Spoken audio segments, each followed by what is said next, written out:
तो आज हम आए हैं एक कॉन्सेप्ट को समझने, जो कॉन्सेप्ट है कार्ल ह्यूम का कॉन्सेप्ट। हमारी कम्युनिटी में जितने सेशन हैं आज तक, तुम नए पुराने सब लोग जानते हो, सारे साइकोलॉजी बेस्ड सेशंस होते हैं। हमने कभी जनरल सॉल्यूशन पे बात नहीं करी। अग्री करते हो मेरे साथ जितने पुराने लोग हैं? अब हमेशा हम डीप जाने की कोशिश करते हैं, साइकोलॉजी के प्रिंसिपल उठाने की कोशिश करते हैं, क्योंकि साइकोलॉजी जो साइंस है वो ग्रो ही हो रही है एक इंसान को उसकी लाइफ बेहतर जीने में हेल्प करने के लिए। जो ये अलग अलग तरह की चीजें डिस्कवरी करती है साइंस, जो न्यूरो साइंस, कॉग्निटिव साइंस, या जो हर तरह की साइंस है, वो हमारी लाइफ को बेटरमेंट के लिए ही है। चाहे वो साइकोलॉजी के अलावा दूसरी साइंस की फील्ड्स हो, चाहे वो बायोलॉजी हो, चाहे वो कुछ भी हो, चाहे हमारे ट्रीटमेंट को बेटर हो, तो साइकोलॉजी जो है वो हेल्प कर रही है। लेकिन इसमें भी सबसे इंपॉर्टेंट क्या है, हमारी साइकोलॉजी में ना कुछ ऐसी फिगर्स रही हैं, like Sigmund Freud, Carl Hume, Carl Rogers, B F Skinner, Festinger, जिन्होंने साइकोलॉजी को रिवोल्यूशनाइज करके रख दिया था। जिन्होंने कुछ ऐसी थ्योरीज दी, जिन थ्योरीज के बारे में हम उनको इग्नोर लाइफ में कभी कर ही नहीं सकते जब भी हम साइकोलॉजी की बात करेंगे। लाइक आज के टाइम पे तुम में से किसी ने अनकॉन्शियस माइंड के बारे में कभी ना कभी सुना होगा। Unconscious mind was given by Sigmund Freud बहुत सालों पहले। और उसके बेसिस पर आज की बहुत सारी साइकोलॉजी की थ्योरीज हैं। अब समझना क्या है हमें, आज हम सेशन में उनमें से ही वो जो साइकोलॉजी के पिलर्स हैं, उनमें से ही एक इंसान है कार्ल ह्यूम। JUNG स्पेलिंग होती है, लेकिन जब बोलते हैं तो ह्यूम बोलते हैं, प्रोनाउंस करते हैं जब। तो कार्ल ह्यूम के जो प्रिंसिपल्स हैं उसके बारे में डिस्कस करेंगे। उससे पहले तुम ये समझो, तुम सब लोग यहाँ पर पर्सनल डेवलपमेंट के लिए आए हो। पर्सनल डेवलपमेंट का बेसिक मतलब क्या है भैया? तुम आज के टाइम पे जो तुम्हारा सेल्फ इमेज है, जो तुम्हारा करंट सेल्फ है, वो डिफरेंट है तुम्हारी डिजायर्ड सेल्फ से। चाहे फिजिकल बात करो, मेंटल, सोशल, फाइनेंशियल। शायद तुम्हारा जो ड्रीम सेल्फ है वो आज से ज्यादा फिट है, वो आज से ज्यादा अट्रैक्टिव है, वो आज से ज्यादा कॉन्फिडेंट है, वो आज से ज्यादा पैसे कमा रहा है, वो आज से ज्यादा स्किलफुल है, उसके आज से ज्यादा अच्छे दोस्त हैं। आज का सेल्फ तुम्हारा इतना कॉन्फिडेंट नहीं है, इतनी अच्छी फिजिक नहीं है, इतने कॉन्फिडेंट नहीं है, इतना अच्छा करियर नहीं है, इतने पैसे नहीं है। तो सारा पर्सनल डेवलपमेंट एक ही पे आके टिकता है कि इस गैप को कैसे कम करना है, अपना डिजायर्ड सेल्फ बनना कैसे है, लाइफ के चारों हिस्सों में अपना बेस्ट वर्जन कैसे बनना है। फिजिकली मैं फिट हूं एकदम, फिट भी हूं, अट्रैक्टिव भी हूं, मेंटली स्ट्रांग हूं, फाइनेंशियली स्टेबल हूं, इनकम कर रहा हूं, अर्निंग कर रहा हूं, वो भी वो काम करके जो मैं करना चाहता हूं, सोशली कॉन्फिडेंट हूं, सोशल एंजाइटी नहीं है। बेस्ट वर्जन बनने हम यहाँ पर आए हैं। इसकी बात सबसे पहले करनी शुरू की थी कार्ल रॉजर्स ने। तुम्हें पता है, कार्ल रॉजर्स ने अपनी लाइफ में, not Carl Rogers, Carl Hume ने, कार्ल गुस्ताव ह्यूम, उन्होंने सबसे पहले बात करनी शुरू करी थी कि एक इंसान अपना अल्टीमेट पोटेंशियल क्यों यूज नहीं कर पाता। एक इंसान क्यों अपनी पूरी लाइफ निकाल देता है, लेकिन वो ड्रीम रियलिटी नहीं बना पाता। तुम सबसे मेरा एक क्वेश्चन है, कितने लोग तुम में से ऐसे हैं जिनको ये लगता है कि उनकी जो ड्रीम लाइफ है ना वो आज की लाइफ से बहुत अलग है? बी ऑनेस्ट, डेड ऑनेस्ट, जो उनकी ड्रीम लाइफ है वो उनकी आज की करंट लाइफ से बहुत अलग है।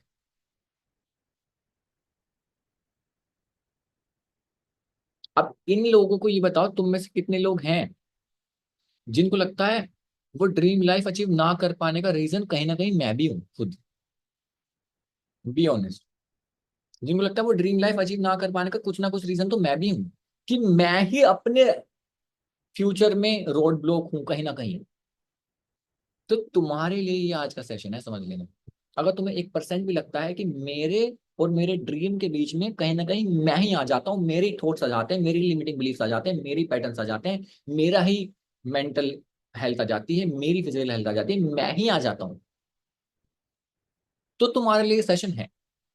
इसके लिए ही बात करनी स्टार्ट करी थी कार्ल ह्यूम ने, कि हम अपना पोटेंशियल इसलिए अचीव नहीं कर पा रहे क्योंकि अपने हमारे पोटेंशियल अचीव करने में सबसे बड़ा रोड ब्लॉक हम खुद ही हैं। वो कैसे हैं उन्होंने ये भी बताया, उसे सॉल्व कैसे करना है उन्होंने ये भी बताया। अभी हम शेडो सेल्फ पे तो धीरे धीरे जाएंगे, पहले बैकग्राउंड तो समझें।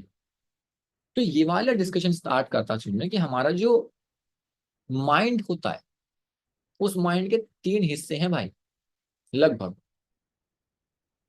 एक है हमारा कॉन्शियस, जिसको जो हमारा सबसे सामने रहता है, कि जो तुम आज करते हो, जो भी तुम कर रहे हो कॉन्शियसली, तुमने सेशन अटेंड किया है कॉन्शियसली किया है, ठीक है। दूसरा मेजर हिस्सा है अनकॉन्शियस और सबकॉन्शियस, ये तीनों हिस्से मिलते हैं। सिगमंड फ्रॉइड ने कहा कि हमारा 90% से ज्यादा बिहेवियर अनकॉन्शियस माइंड से आता है। मतलब हम दिन में 90, हम लाइफ में 90% चीजें जो करते हैं वह उनके बारे में हम कॉन्शियस ही नहीं है, वो अनकॉन्शियस से आती हैं। मॉडर्न साइंस ने इसको प्रूव किया। कैसे? मॉडर्न साइंस ने बताया एक इंसान एक दिन में 35 से 36 हजार डिसीजन लेता है, छोटे बड़े। तुम्हें कितने डिसीजन याद है कल के? 1 2 3 4 5 6 7 8 9 10 11 12 13 14 15, 36 हजार तो नहीं याद होंगे। इसी वजह से उन्होंने बोला कि मेजॉरिटी डिसीजन हमारे ऑटोमेटिक होते हैं, और वो ऑटोमेटिक बिहेवियर आ कहां से रहा है? अनकॉन्शियस से आ रहा है। तो सिगमंड फ्रॉइड ने बोला हमें अपने कॉन्शियस माइंड से ज्यादा अनकॉन्शियस माइंड पे फोकस करने की जरूरत है, कि वो अनकॉन्शियस माइंड में है क्या जो हमारे 90% बिहेवियर को कंट्रोल कर रहा है। अब बोलोगे भैया ये तो बात थोड़ी कंफ्यूजिंग लग रही है, इसको और क्लियर कर देते हैं। कितनी बार ऐसा हुआ कि तुमने अपनी किसी बैड हैबिट को छोड़ने का सोचा हो लेकिन तुम नहीं छोड़ पाए? चाहे वो सोशल मीडिया एडिक्शन हो, चाहे वो जंक फूड हो, चाहे वो वीडियो गेम हो, चाहे वो मूवीज देखना हो। कितनी बार ऐसा हुआ कि नहीं छोड़ पाए? कल से जल्दी उठूंगा, नहीं कर पाए। कल से चिकन, कल से जंक फूड नहीं खाऊंगा, जब भी खाने लगे। एवरी टाइम या बहुत बार। लेकिन कितनी बार ऐसा हुआ कि तुमने कोई चीज बोली कि मुझे करनी है, मुझे बुक रीडिंग करनी है, मुझे जिम जाना है, लेकिन चाहकर भी नहीं कर पाए? अगर तुमने खुद को क्वेश्चन किया होता तुम्हें पता चलता ये इतना अजीब कैसे है सब कुछ। Why it is everything so different? जो चीज मुझे नहीं करनी उसे करने के लिए मैं मोटिवेटेड हूं, एंड जो मुझे करनी है वो मैं मोटिवेशन के बावजूद भी नहीं कर पा रहा ढूंढने के। क्योंकि तुम्हारा बिहेव, जो तुमने बोला कि मैं कल सुबह उठूंगा, ये तुम्हारे कॉन्शियस माइंड ने बोला। जो तुम्हारा एक्चुअल बिहेवियर है वो अनकॉन्शियस से आता है। तुमने बोला कल से मैं जंक फूड नहीं खाऊंगा, वो तुम्हारा कॉन्शियस माइंड कह रहा है जंक फूड अनहेल्दी होता है, पैसे वेस्ट होते हैं, हेल्थ खराब होती है, कल से मैं जंक फूड नहीं खाऊंगा, ये तुम्हारा कॉन्शियस माइंड कहता है। लेकिन कल तुम्हारे सामने फिर महक आती है, फिर तुम जंक फूड खाने लग जाते हो। वो बिहेवियर अनकॉन्शियस से आ रहा है। अब तुम्हारे को रियलाइज हो रहा है कि कितनी सारी तुम्हारी लाइफ में चीजें हैं कि तुम कॉन्शियसली कुछ और कहते हो लेकिन एक्चुअल में बिहेवियर तुम्हारा उससे ऑपोजिट आता है। वही काम तुम्हारा प्रोडक्टिविटी के साथ है। इसी वजह से हम प्रोकास्टिनेट करते हैं। इसलिए हम कुछ ना कुछ नेगेटिव अपनी लाइफ में करते रहते हैं। इसी वजह से हम जो कर रहे हैं लाइफ में उससे ऑपोजिट चाहते हैं। इसी वजह से हम अपनी डिजायर्ड हैबिट नहीं बिल्ड कर पाए। इसी वजह से रूटीन नहीं बिल्ड कर पाए। इसी वजह से हम पर्सनल डेवलपमेंट के लिए प्रोग्राम की जरूरत हमें पड़ी। तो तुम्हें ये समझ आ गया कि अनकॉन्शियस बहुत इंपॉर्टेंट है। अब सिगमंड फ्रॉइड से पूछा भाई अगर तुम कह रहे हो अनकॉन्शियस इतना इंपॉर्टेंट है तो बताओ अनकॉन्शियस में है क्या, अनकॉन्शियस बना कैसे, अनकॉन्शियस कंडीशन कैसे हुआ, ये भी तो बताओ दोस्त। तो सिगमंड फ्रॉइड ने बात करनी शुरू करी। अनकॉन्शियस बिल्ड होता है दो चीजों से। एक तुम्हारे नेचुरल इंस्टिंक्ट से, जो हमारे नेचुरल सर्वाइवल इंस्टिंक्ट्स हैं जो हमें इवोल्यूशन ने दिए हैं। दूसरा होता है तुम्हारे चाइल्डहुड की कंडीशनिंग से, कि तुम्हें चाइल्डहुड में कैसा एनवायरनमेंट और कैसा ट्रीटमेंट मिला है अपने पेरेंट्स से, प्राइमरी, और उसके बाद तुम्हारे आसपास की पूरी सराउंडिंग से। इसी वजह से एक इंसान जिसकी लाइफ में बचपन में हमेशा पैसों के लिए, बड़ी एक एक रुपए के लिए रोना पड़ा है ना, जिस इंसान को बोला गया है कि बेटे पैसा तो खराब होता है, ज्यादा पैसा नहीं कमाना चाहिए, इस पैसे कमाने के बाद लोग करप्ट हो जाते हैं, हो जाते हैं, हो जाते हैं, ये बिलीफ उस इंसान के दिमाग में बनाया जाता है, तो वो इंसान इन फ्यूचर में कभी ज्यादा पैसे कमा ही नहीं पाता, क्योंकि उसे पैसे से ही खिलाफत हो जाती है दिमाग में। तो हमारा अनकॉन्शियस डेवलप हुआ है हमारे नेचुरल इंस्टिंक्ट से, प्लस हमारी चाइल्डहुड की कंडीशनिंग से। तो उसके बाद सिगमंड फ्रॉइड ने कुछ ऐसी बात बोली जिसके बाद कहा कि भैया सिगमंड फ्रॉइड थोड़ा पागल हो गया है। फादर ऑफ साइको एनालिस्ट बोला जाता है उनको आज के टाइम पे, पढ़ाते भी नहीं, कहीं कहीं क्यों नहीं पढ़ाते बताता हूँ। उनने ऐसी ऐसी बात बोली कि हमारा जो सबसे बड़ा फोर्स है ना नेचुरल, वो फोर्स ही सेक्सुअल एनर्जी है। वो है ही हमारी सेक्सुअल अर्ज। एंड जब जब हम अपनी उस सेक्सुअल अर्ज को सप्रेस करते हैं, दबा देते हैं सोसाइटी के रूल्स की वजह से, जब जब हमारे अंदर, जब जब उसे रिप्रेस कर देते हैं, जब जब वो रिप्रेस होकर अनकॉन्शियस में चली जाती है, खत्म नहीं होती। और जब वो अनकॉन्शियस में चली जाती है, वो इन फ्यूचर एक कॉन्फ्लिक्ट बन जाता है। तुम्हारा दिमाग उस कॉन्फ्लिक्ट को रिजोल्व करने की कोशिश करता रहता है हमेशा। तो इसके बाद थोड़ा स्किप करता हूँ कुछ सालों को, फिर कार्ल ह्यूम थे, वो सिगमंड फ्रॉइड के स्टूडेंट थे। तो उन्होंने सबसे पहला जो क्रिटिक उनको लेटर लिखा, उसमें ये लिखा कि सिगमंड फ्रॉइड को, कि हमारे अनकॉन्शियस में सिर्फ सेक्स नहीं है, सिर्फ वायलेंस नहीं है, उसके अलावा भी बहुत सारी चीजें हैं, उसके अलावा भी बहुत सारी लाइफ फोर्सेस हैं। यहां से अपनी बात स्टार्ट करी ह्यूम ने। उसके बाद हम ह्यूम को पढ़ेंगे, आज फ्रॉइड को नहीं पढ़ेंगे। फ्रॉइड को पढ़ेंगे तो फ्रॉइड की एक बहुत खतरनाक कहानी चलेगी। आज हम ह्यूम को पढ़ेंगे। ह्यूम ने बोला कि हमारा जो अनकॉन्शियस है, हमारे अनकॉन्शियस डिजायर्स होते हैं, वो डिजायर सेक्सुअल भी हो सकते हैं, वो वायलेंस भी हो सकता है, वो एंगर भी हो सकता है, वो अग्रेशन भी हो सकता है। इट कुड बी एनीथिंग, हम सबके अंदर ये इमोशंस होते हैं। लेकिन हम इमोशंस को फ्रीली एक्सप्रेस नहीं कर पाते सोसाइटी के रूल्स की वजह से। बड़ी कॉमन सी बात है। अब यूं कोई ना है कि तुम जंगल में तो हो नहीं, सड़क पे किसी को गुस्सा आया उसे मार दो, गुस्सा आया मार दिया, लेकिन गुस्सा तो आता ही है। स्कूल में किसी को गुस्सा आया पीट दिया उसको, ऑफिस में किसी को गुस्सा आया, खत्म, बंदा है खत्म, कल से एक बंदा कमाएगा ऑफिस। ऐसा तो नहीं कर पाते, लेकिन इमोशन तो आता है एंगर का।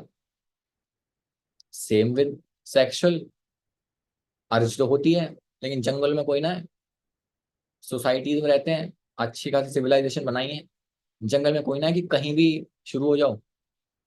या किसी के साथ भी एक सोसाइटी स्ट्रक्चर है, हायरार्की है, लॉज हैं। उसके अलावा जो कल्चर की मोरालिटी है वो अलग। तो हमेशा डिफरेंस होता है सोसाइटी के रूल्स में एंड हमारे अनकॉन्शियस अर्जिस में। तो ह्यूम ने ये बोला कि हमारे जो भी डिजायर्स है ना, ये वो, ह्यूम ने बोला वो डायलेक्टिकल है, ऑपोजिट है एक दूसरे से बिल्कुल। सोसाइटी, इंसान की अर्ज है to have sex with the other person, society कह रही नहीं नहीं नहीं नहीं नहीं, शादी करनी है जब ही करना है सेक्स, तो उससे पहले नहीं कर सकते भाई। बिल्कुल ऑपोजिट है। तो जैसे ये जो ऑपोजिट चीजें होती हैं, जो डायलेक्टिकल चीजें होती हैं, वहां से कॉन्फ्लिक्ट स्टार्ट होता है, वहां से कॉन्फ्लिक्ट स्टार्ट होता है एंड उसमें से तुम एक ही चीज चुन पाते हो। या तो तुम सोसाइटी के मानोगे, या तुम अपने अनकॉन्शियस की मानोगे। एंड अक्सर तुम सोसाइटी को ही प्रायोरिटी देते हो क्योंकि तुम्हें एक्सेप्टेंस चाहिए। अगर तुम अपने अनकॉन्शियस की मानोगे तो तुम्हें चांटे मार के जेल में ले जाएंगे। एक इंसान सेफ्टी चाहता है, सिक्योरिटी चाहता है, एक्सेप्टेंस चाहता है।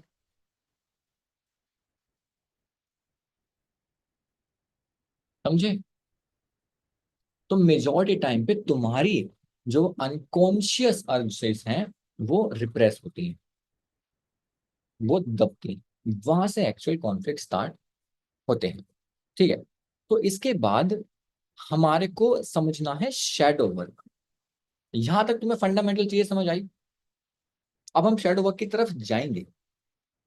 शैडो वर्क को समझने के लिए हमें दो तीन चार चीजें और समझनी पड़ेंगी। लाइक परसोना समझना पड़ेगा। परसोना के बाद हम फिर शैडो पे आएंगे। शैडो के बाद फिर हम एनिमस पे आएंगे। धीरे धीरे समझेंगे। यहाँ तक फंडामेंटल समझ आया? नो, मैंने कॉन्शियसनेस समझाया ही नहीं तो। मैंने बोला कि हमारे जो भी हम कर रहे हैं कॉन्शियसली, अवेयरनेस के साथ, कि आज तुमने सेशन ज्वाइन किया, तुमने बोला आज कल से मैं फोन नहीं चलाऊंगा, ये सब तुम्हारा कॉन्शियस माइंड बोलता है। जो तुम एक्चुअल में बिहेव करते हो that is coming out of your unconscious. ठीक है, जस्ट राइट डाउन यस अगर फंडामेंटल समझ आए तो।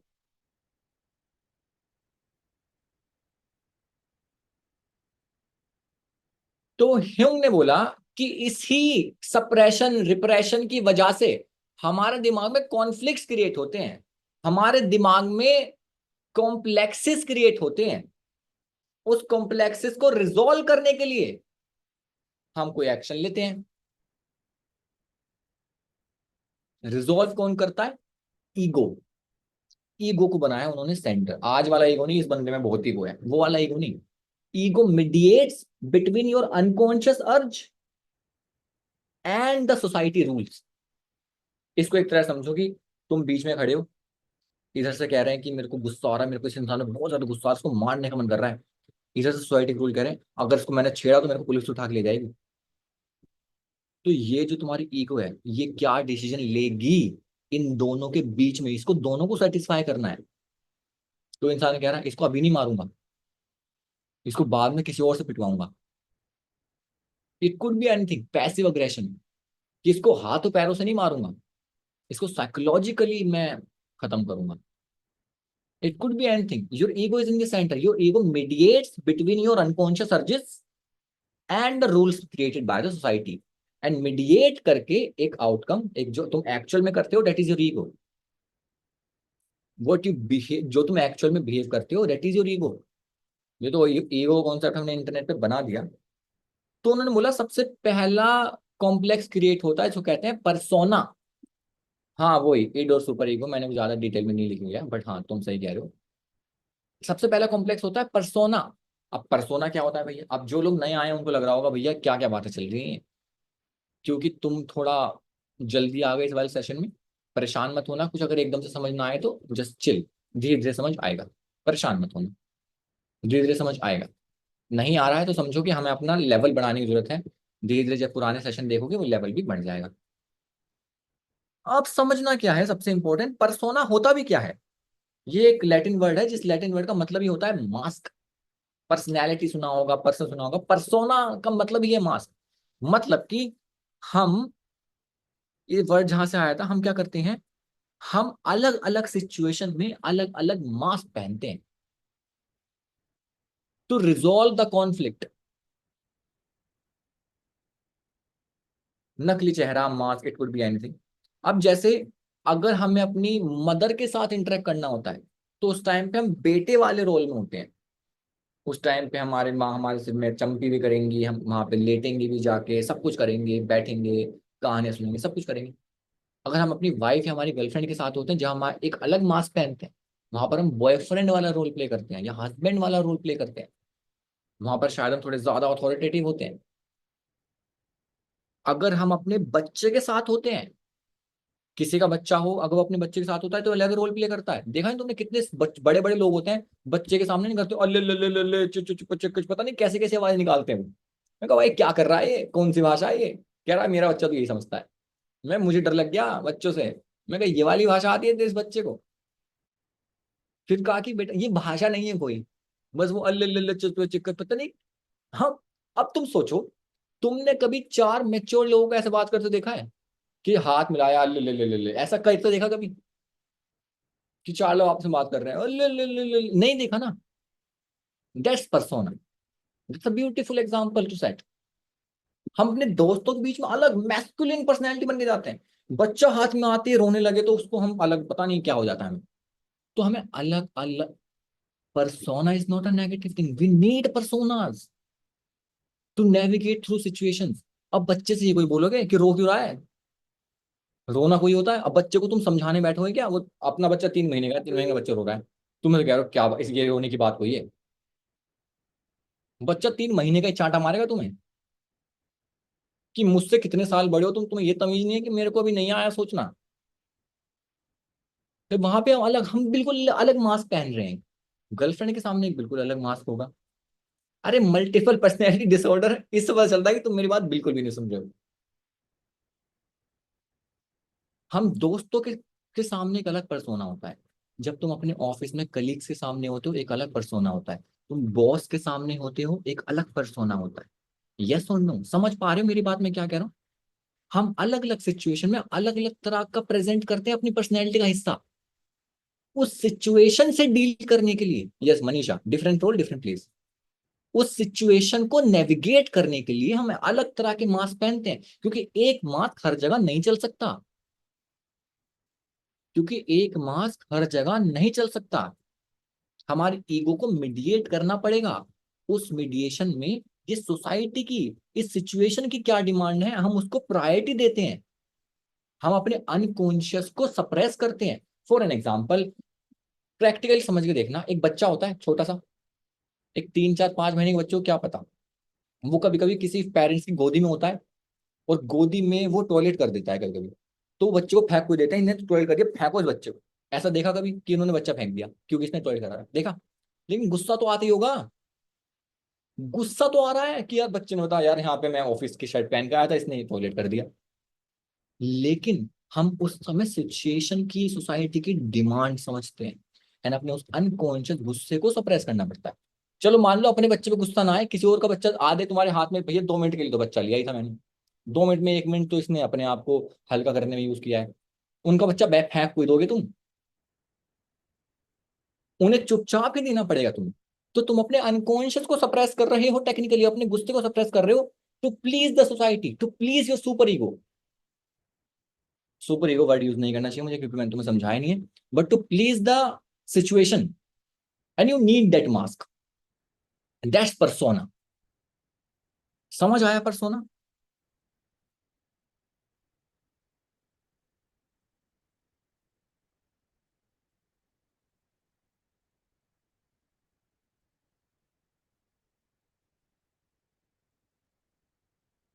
And persona is a conscious decision, conscious choice, conscious behaviour. तुम कॉन्शियसली चुनते हो मुझे इस सिचुएशन में कौन सा परसोना रखना है, एक टाइम के बाद वो अनकॉन्शियस हो जाता है, but still ego is ego, like persona is a conscious behaviour. Persona के बाद दूसरा सबसे इंपॉर्टेंट जो कॉम्प्लेक्स है दोस्तों, दूसरा सबसे इंपॉर्टेंट कॉन्सेप्ट है शेडो। अब पहुंच रहे हैं हम शेडो सेल्फ की तरफ। शेडो वो हिस्सा है तुम्हारी पर्सनैलिटी का जिसको तुमने रिजेक्ट कर दिया, जिसको तुमने डिसोन कर दिया। अब तुम्हारी पर्सनैलिटी का वो हिस्सा जो बाहर तो आना चाहता है, जो डिजायर बाहर तो आना चाहते हैं, तुम्हारी पर्सनैलिटी की वो डार्क साइड जिसको ईगो एक्सप्रेस नहीं कर पाती सोसाइटी की वजह से। जस्ट लाइक कि वो बच्चे के साथ गुस्सा आ जाना, या लड़की के साथ या लड़के के साथ या पेरेंट्स के साथ या किसी भी चीज के साथ, जो तुम्हारी ईगो सोसाइटी के रूल्स की वजह से बाहर नहीं देना आती, उस टाइम पे शेडो क्रिएट होती है। तुम्हारी पर्सनैलिटी की वो डार्क साइड, ये सिर्फ डार्क नहीं होती, इसके बहुत सारे हिस्से भी होते हैं, लेकिन the desire society does not allow, वो हिस्सा बनता है तुम्हारा शेडो। अब बचपन में, इसको एक तरह समझो, फॉर एग्जाम्पल बचपन में तुम अपने स्कूल में थे, स्कूल में तुम्हें टीचर ने अब पूरी क्लास के सामने डांटा, पूरी क्लास के सामने बेइज्जत किया, तुम्हारे को बहुत गुस्सा आया, मन किया टीचर के मारू पेन फेंक के, आंख में लगे हो टीचर के जाके, लेकिन तुम कंट्रोल नहीं कर सकता मैं, तुमने कंट्रोल किया, तुम नहीं दिखा पाए, तुमने रिप्रेस कर दिया वो इमोशन, वो तुम्हारा जाके खत्म नहीं होता, वो अनकॉन्शियस में चला गया, एंड वो बन गया तुम्हारी डार्क पर्सनैलिटी का पार्ट, वो बन गया तुम्हारी शेडो का पार्ट। आगे हम देखते कैसे शेडो को वो सब पता चलेगा।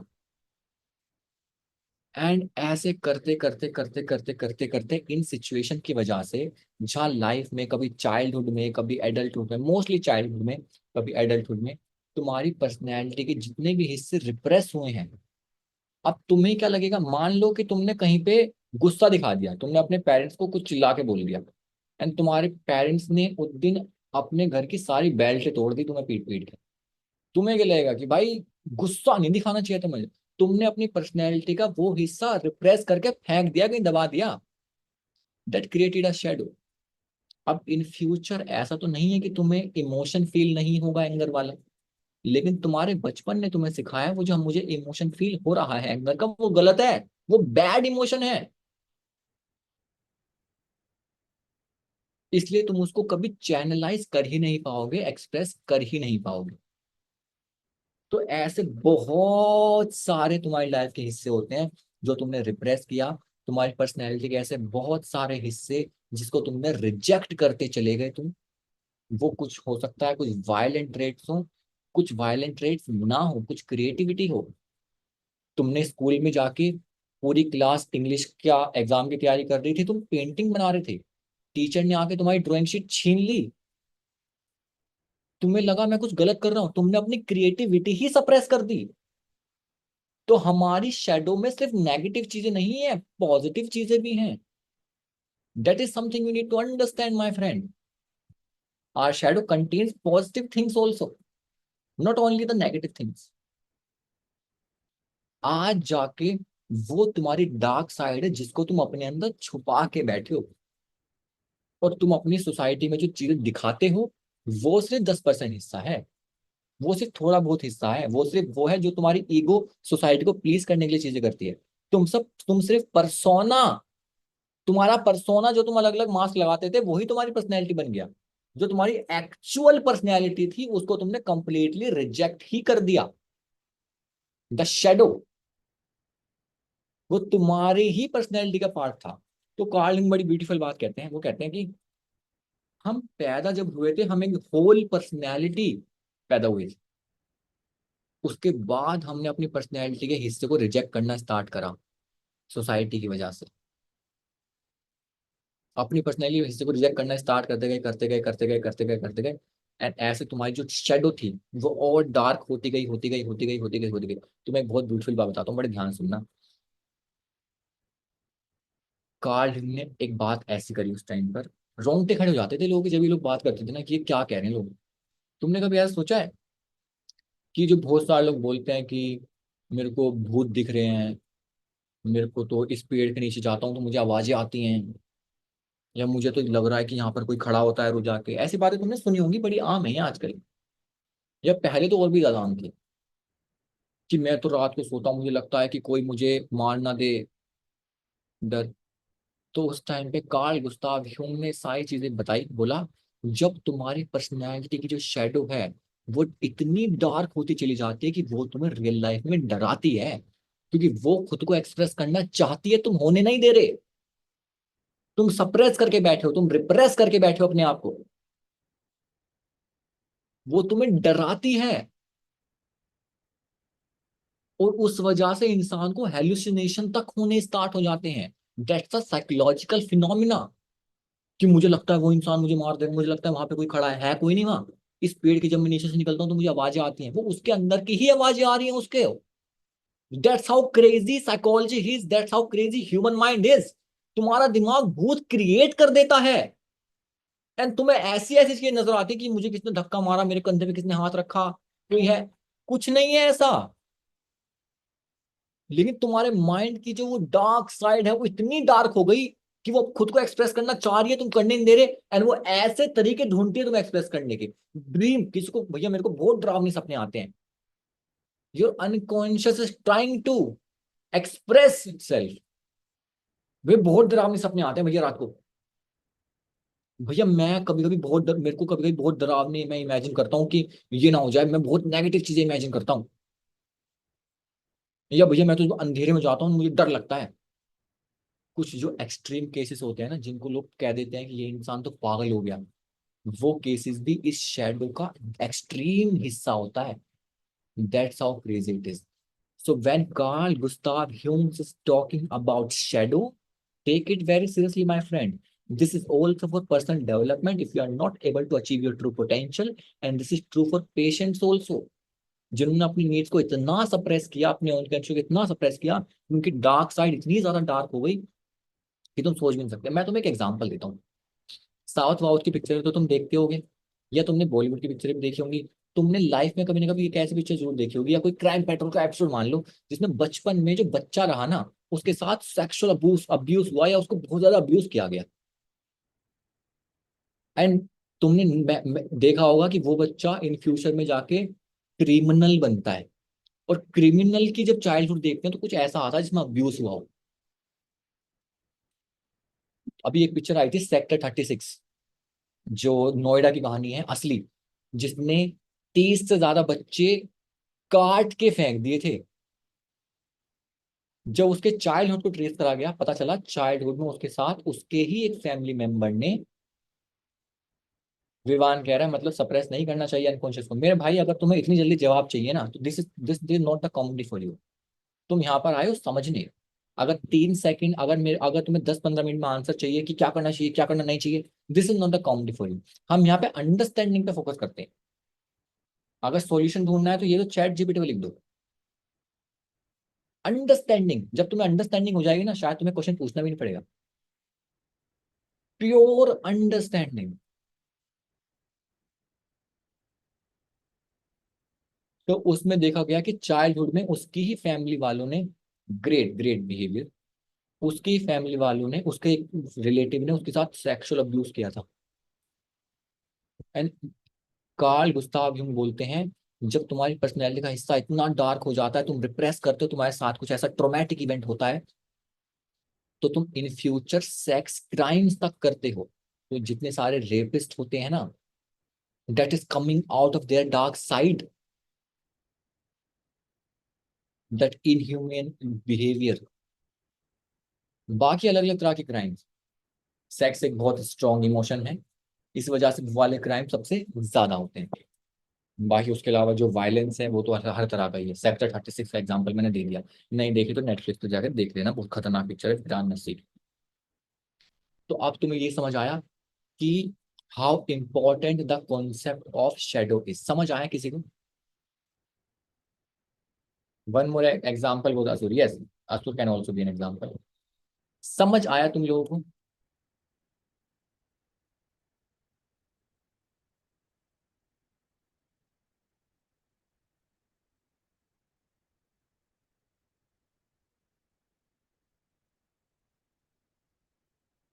तो even for personal development, to achieve your ultimate potential, क्या होता है तुम्हारी क्रिएटिविटी सप्रेस्ड हो। आगे मैं धीरे धीरे समझाऊंगा, मैं तुम्हें समझाने की कुछ और कोशिश कर रहा हूँ इस टाइम। तो कार्ल यूंग ने क्या बोला, एक होल पर्सनैलिटी कब बनेगी? जब तुम अपनी सप्रेस्ड, रिजेक्टेड पर्सनैलिटी को, अपनी शेडो को इंटीग्रेट करोगे अपनी करंट पर्सनैलिटी के साथ, then you will become the whole self. Then only you can achieve your ultimate potential my friend. अब बोलोगे भैया कि हम, कोई इंसान अपनी पर्सनैलिटी में नेगेटिव चीजों को क्यों इंटीग्रेट करेगा? That is the question. The idea is not about negative and positive. Let me give you a simple example. मान लो एक छोटा बच्चा है, 3 साल उसकी उम्र है। 3 साल उम्र का बच्चा है, वो कुछ खेल रहा था, एंड खेलते खेलते उसने कुछ शीशा तोड़ दिया। बच्चों का काम ही क्या होता है, तोड़ फोड़ी मचाते हैं वो, हम भी यही करते थे, तुम भी यही करते होंगे। तो जो रिलेटिव थे ना, वो थोड़े बदतमीज थे, उसने बच्चों को बहुत चिल्ला के डांटा और उसको चांटा मार दिया। बच्चे को गुस्सा आया। गुस्सा आने के बाद वो पागलों की तरह रोने लगा, उसने एक दो आइटम और तोड़ दिए, तो उसको पहले से भी ज्यादा डांटा। अब समझने वाली बात क्या है, उस टाइम पर उसको जो एंगर का इमोशन था, वो इमेच्योर अनडेवलप्ड इमोशन था, उसको एक्सप्रेस करना आता ही नहीं था। बच्चे को जैसे भी आता था एक्सप्रेस उसने किया, उसको लगा रो के करना एक्सप्रेस, उसने रो के किया। उसे लगता सामान फेंक के करना, उसने सामान फेंके। लेकिन कुछ तो बचकान लोग बड़े भी हो जाते हैं, जो बड़े होके भी सामान फेंकते हैं, उनकी बात मैं नहीं कर रहा हूँ। उन्हें तो मैं, वो बड़े नहीं हो पा रहे तो उसमें मेरी गलती नहीं है। लेकिन बच्चे ज्यादातर ऐसा करते हैं, सामान फेंकते हैं, अपने सामान तोड़ देते हैं। नोटिस किया होगा तुमने? उस समय पर उसका बिहेवियर थोड़ा नेगेटिव लगा, उन्होंने सप्रेस, उस बच्चे को क्या लगा कि मेरा एक्सप्रेशन गलत नहीं है, मेरा इमोशन ही गलत है, तो उसने इमोशन को ही सप्रेस कर दिया। वो उसके शेडो का हिस्सा बन गया। इन फ्यूचर उस बंदे को अपना एंगर का इमोशन दिखाना आता ही नहीं, तो उसकी शेडो में एंगर है। अब एंगर अच्छा है कि बेकार है? एंगर अच्छा भी है, बेकार भी है। कभी कभी तुम्हें उस एंगर की जरूरत है, उस अग्रेशन की जरूरत है, उस असर्टिवनेस की जरूरत है। तुम्हें चैनलाइज करना सीखो कि मेरे को गुस्सा आता है तो मुझे उसको चैनलाइज करना कैसे है, मुझे उसे एक्सप्रेस करना कैसे है। अगर मेरे को स्पोर्ट्स फील्ड पर अग्रेशन आता है, तो मेरे को लड़के नहीं, अपना खेल के स्पोर्ट्स में अग्रेशन दिखाना है। उस टाइम पर उस बच्चे को चैनलाइज करना आता ही नहीं था, एक्सप्रेस करना आता ही नहीं था, तुमने उस टाइम पे सप्रेस कर दिया, इमोशन को डेवलप ही नहीं होने दिया। यार इन फ्यूचर जब तुमने सप्रेस कर दिया, उसने उस चीज को सीखा ही नहीं। तो मैं ये समझाना चाह रहा हूँ, तुम्हारे शेडो में पॉजिटिव और नेगेटिव हर तरह की ट्रेट्स हैं। कुछ उसमें से अनडेवलप्ड हैं, ट्रेड्स अंडर डेवलप्ड हैं। तुम्हें उन्हें अपनी पर्सनैलिटी के साथ इंटीग्रेट करके डेवलप करना पड़ेगा। Then only you can achieve your ultimate potential. And the assertiveness is also associated with confidence. तुम में बहुत सारे लोगों को कॉन्फिडेंस का चैलेंज होगा, यस और नो। अगर तुम अपनी शेडो सेल्फ को इंटीग्रेट ही नहीं किया अपने करंट सेल्फ के साथ, अगर तुम्हारी शेडो सेल्फ में वो एंगर और असर्टिवनेस छुपी हुई है, तुम रियल लाइफ में कभी कॉन्फिडेंट नहीं हो पाओगे। क्योंकि शायद उस एंगर का, असर्टिवनेस का जो एक्सप्रेशन है वो कॉन्फिडेंस के थ्रू भी हो सकता है, तुमने डेवलप ही नहीं होने दिया। तो शेडो को इंटीग्रेट करना is the shadow work. Shadow work कहा जाता है, जो थेरेपी है, जो टेक्निक है, जो तरीके हैं कि कैसे हम अपनी शेडो को इंटीग्रेट करेंगे अपनी मेन पर्सनैलिटी में। ये मैंने तुम्हें इंट्रोडक्शन दे दिया भाई। अब इंट्रोडक्शन में तुम्हें चीज समझ आई, यस नो मे बी?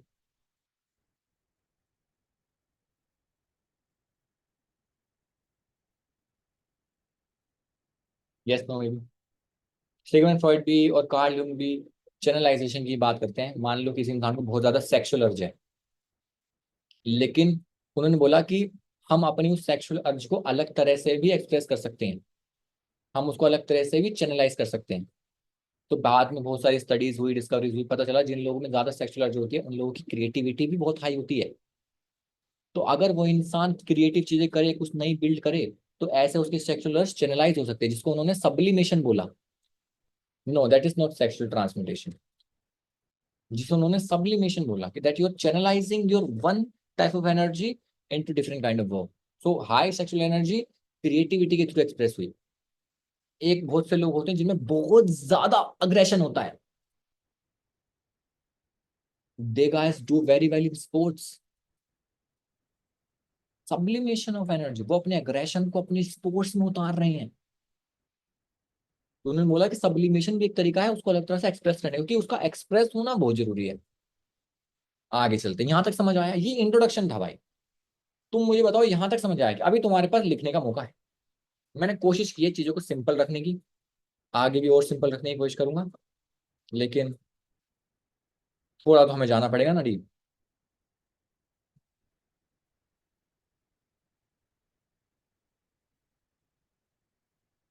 समझ आया दोस्तों? अब मैं तुम्हें दिखाऊं कि ना दिखाऊं, एक ग्राफ है मेरे पास, टाइम लगेगा।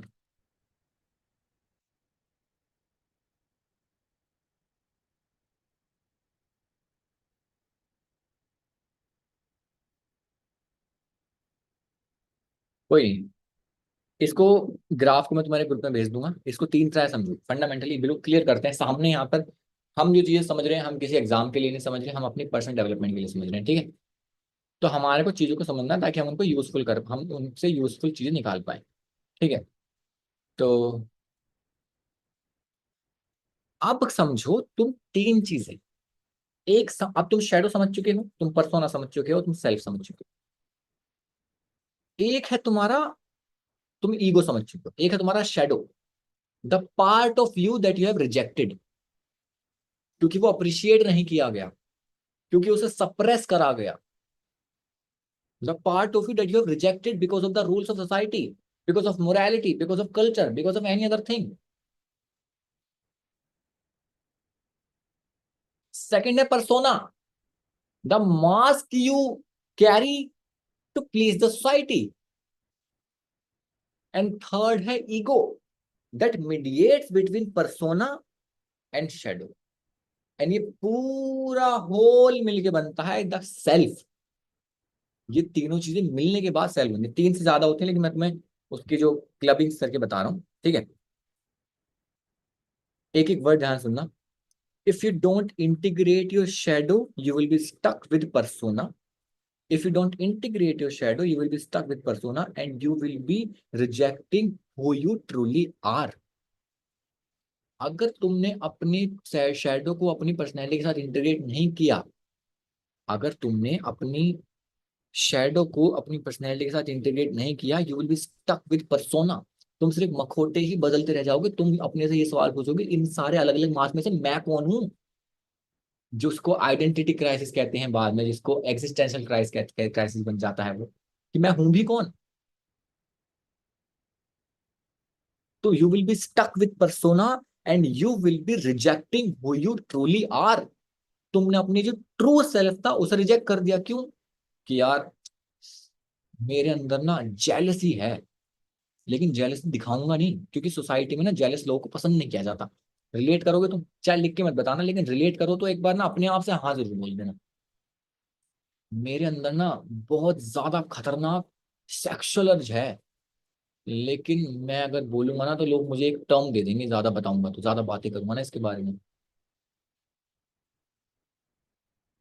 मेरे अंदर ना एक बहुत ज्यादा गुस्सा है चीजों को लेकर, लेकिन ज्यादा गुस्से वाले लोगों को लोग पसंद नहीं करते, दिखाऊंगा नहीं गुस्से को। तो जितने हिस्से तुम अपनी पर्सनैलिटी के रिजेक्ट करते चले गए, तुम्हें लगा कि वो खराब हैं, तुम्हें लगा कि वो बेकार हैं, तुम्हें सोसाइटी में एक्सेप्टेंस नहीं मिलेगा, that becomes your shadow. And if you don't integrate it, you will be stuck with persona. You will keep changing mask from one to another to another to another to another, and then you will be confused. Who am I? इतने सारे mask मैंने पहन लिए, मैं हूं भी कौन? क्योंकि तुम ट्रू सेल्फ को रिजेक्ट करके बैठे हो। एक एक लाइन ध्यान सुनना इसलिए। तीन चीजें समझ आई? Persona, shadow, ego, self. ये चारों चीजें समझ आई तो बताओ। परसोना इज नॉट, देखो अंकिता मैं आपको एक और चीज देता हूँ लाइफ में, प्रिंसिपल ध्यान रखना। Persona is people pleaser. आपको शायद पीपल प्लीजर पता होगा क्या होता है। तो हम क्या करते हैं ना, हम नई लर्निंग को अपनी एग्जिस्टिंग लर्निंग में फिट करने की कोशिश करते हैं, ताकि हमारी लर्निंग आसान हो पाए। ठीक है? अगर मैं बोलूंगा यहाँ पे H2O, तो आप कहोगे H2O पानी होता है ना, पानी होता है ना। सही, कई बार आप सही होगे, कई बार आप नहीं होंगे। बट अगर हम चीजों को एज इट इज समझेंगे ना, तो आप नई लर्निंग कर पाओगे। आपको पीपल प्लीजर पता है क्या होता है? Don't try to resonate everything with your existing learning. persona is not people pleaser, we all have a persona। अब बच्चे को खिलाने में कौन सी पीपल प्लीजिंग कर रहे हैं हम? हमको करना पड़ेगा। बच्चा वही भाषा समझता है। बॉस के सामने मुझे गुस्सा आएगा, मैं गुस्सा नहीं दिखा सकता, जॉब पे लात मार के भगा देगा वो। मदर के सामने मेरा एक पर्सोना है, मैं बच्चा हूं। मैं उनके सामने ये कह सकता हूं, चल जाओ यहां से खाना बना के लाओ। शायद मेरे फादर कह सकते हैं, मैं नहीं कह सकता। So that's my persona, that's not people pleasing. Understand persona as persona. Do not try to integrate with your existing learning. Do not try to integrate with your existing learning always. Yeah, it will help you sometimes, but it will take away a lot from you. You will keep yourself distant from learning new things. ठीक है? तो चार चीज समझी। First is the persona, next is the shadow, the mediator is the ego, and whole is the self. समझ आई यहां तक? Give me a quick thumbs up, spot on लिख के बताओ। Adaptability according to situation. This could be a better statement. Yes, you can use it. नए लोग भी क्यूरियस है ना, ये मुझे बड़ा अच्छा लगा जान के। पुराने कुछ लोगों की लगता है क्यूरियोसिटी मर गई है, लेकिन नए लोगों में क्यूरियोसिटी दिखाई दी मुझे। सवाल जैसा भी हो, मुझे सवाल अच्छा लगता है। जो इंसान प्रयास करता है, ब्यूटीफुल। प्रयास वो इंसान करता है जो उस चीज पे सोच रहा है, समझ रहा है। जो इंसान फोन को उल्टा रख के बैठा है, उसको कोई फर्क नहीं पड़ रहा। ये बात है भाई। तो जिस जिस इंसान ने अपने आप को आगे लेके आया है, उसके लिए पूरी रिस्पेक्ट है, जिसने क्यूरियोसिटी दिखाई है। क्योंकि मेरी लाइफ में अगर तुम बोलोगे कौन सी एक ट्रेट को आप सबसे ज्यादा रेस्पेक्ट करते हो, that is curiosity. What ever I have achieved in my life through curiosity. I have never suppressed my curiosities, I have never suppressed my curiosities. अगर मैंने अपनी क्यूरियोसिटी सप्रेस की होती तो मैं कंप्यूटर साइंस इंजीनियरिंग करने के बाद मैं कंप्यूटर साइंस में कोडिंग कर रहा होता। मेरे पास भी जॉब का ऑप्शन था। I was curious about learning psychology, I started masters even after BSc honours computer science. I studied master in psychology. I was curious about sales job. I started a sales job while pursuing masters. I was curious about starting a company. I started a company after 1 year. I was curious about starting a community. I started a community. I was curious about talking to new people. I was curious about talking to intellectuals. I started a podcast. I have never suppressed my curiosity. So I am with you, my friend, if you are curious. I just love people who are curious. Crazy. अगर मैं तुम्हें answer करूँ ना, मेरा answer तुम्हें लगे यार भैया थोड़ा हार्श हो गया, तो ये मत समझना कि मैं उसको रेस्पेक्ट नहीं कर रहा हूँ, मुझे सवालों की पूरी रेस्पेक्ट है। But this is the style of our community. हम जबरदस्ती में कमर पे थप थप नहीं करते हैं, क्या बात है, हम ऑनेस्ट बात बोलते हैं। आई रेस्पेक्ट ईच एंड एवरीवन, जो भी इंसान क्यूरियोसिटी दिखा रहा है। ठीक है, चलो चलें आगे। दोस्तों यहाँ तक समझ आया, स्टेप बाय स्टेप चल रहे हैं।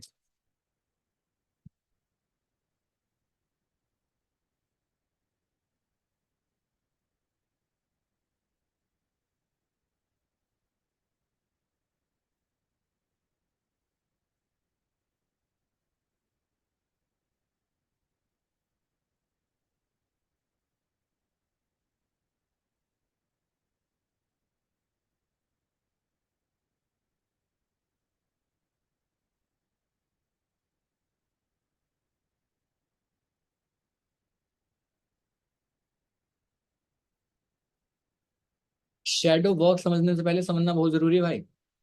शैडो को इंटीग्रेट कैसे करना है और समझने के लिए चीज समझना बहुत जरूरी है। इसलिए फंडामेंटल बहुत आसान तरीके से बताया है।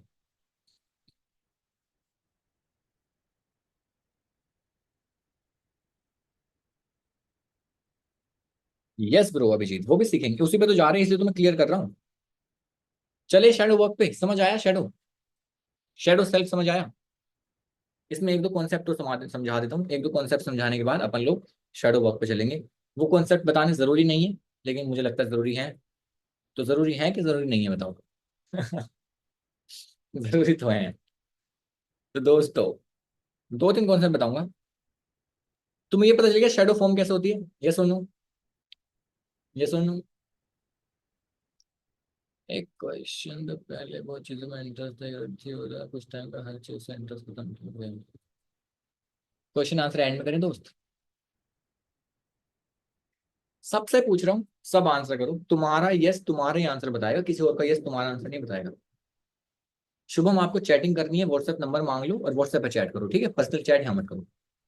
It's a request. Show some little little little professionalism.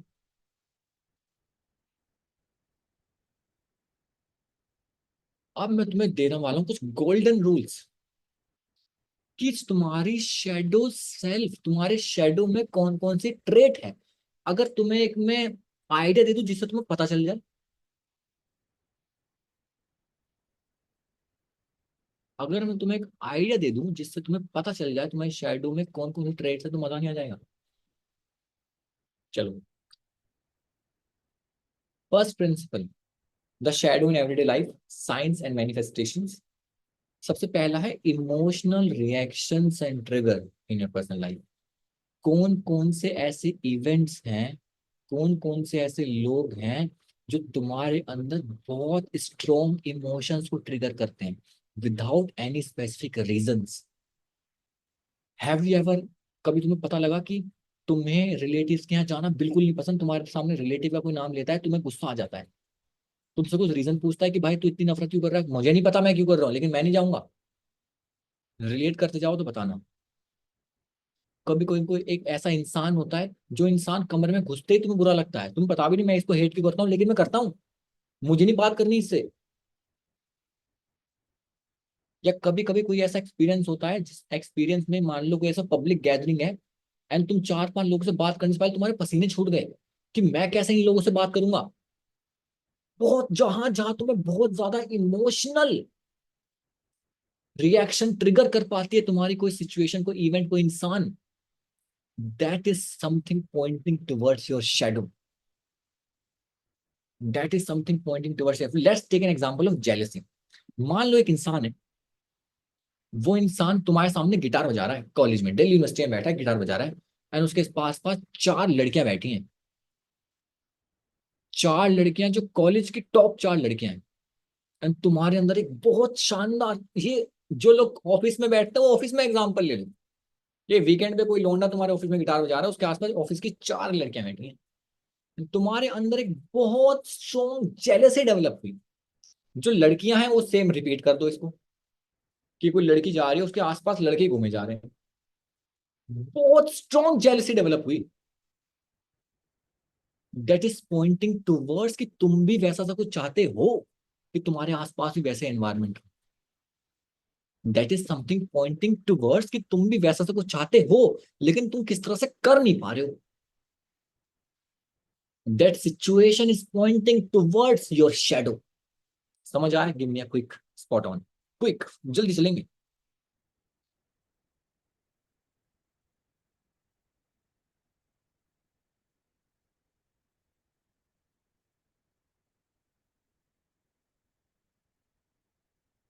चौथा वाला सबसे इंपॉर्टेंट है। सेकंड है वर्क एंड प्रोफेशनल लाइफ। कई बार ऐसा होता है कि ऑफिस पॉलिटिक्स में, लीडरशिप स्टाइल्स में, करियर चॉइसेस में, कोई भी जो प्रोफेशनल एनवायरनमेंट होता है, for an example, I am manager with an overly nice guy persona may struggle to discipline employees.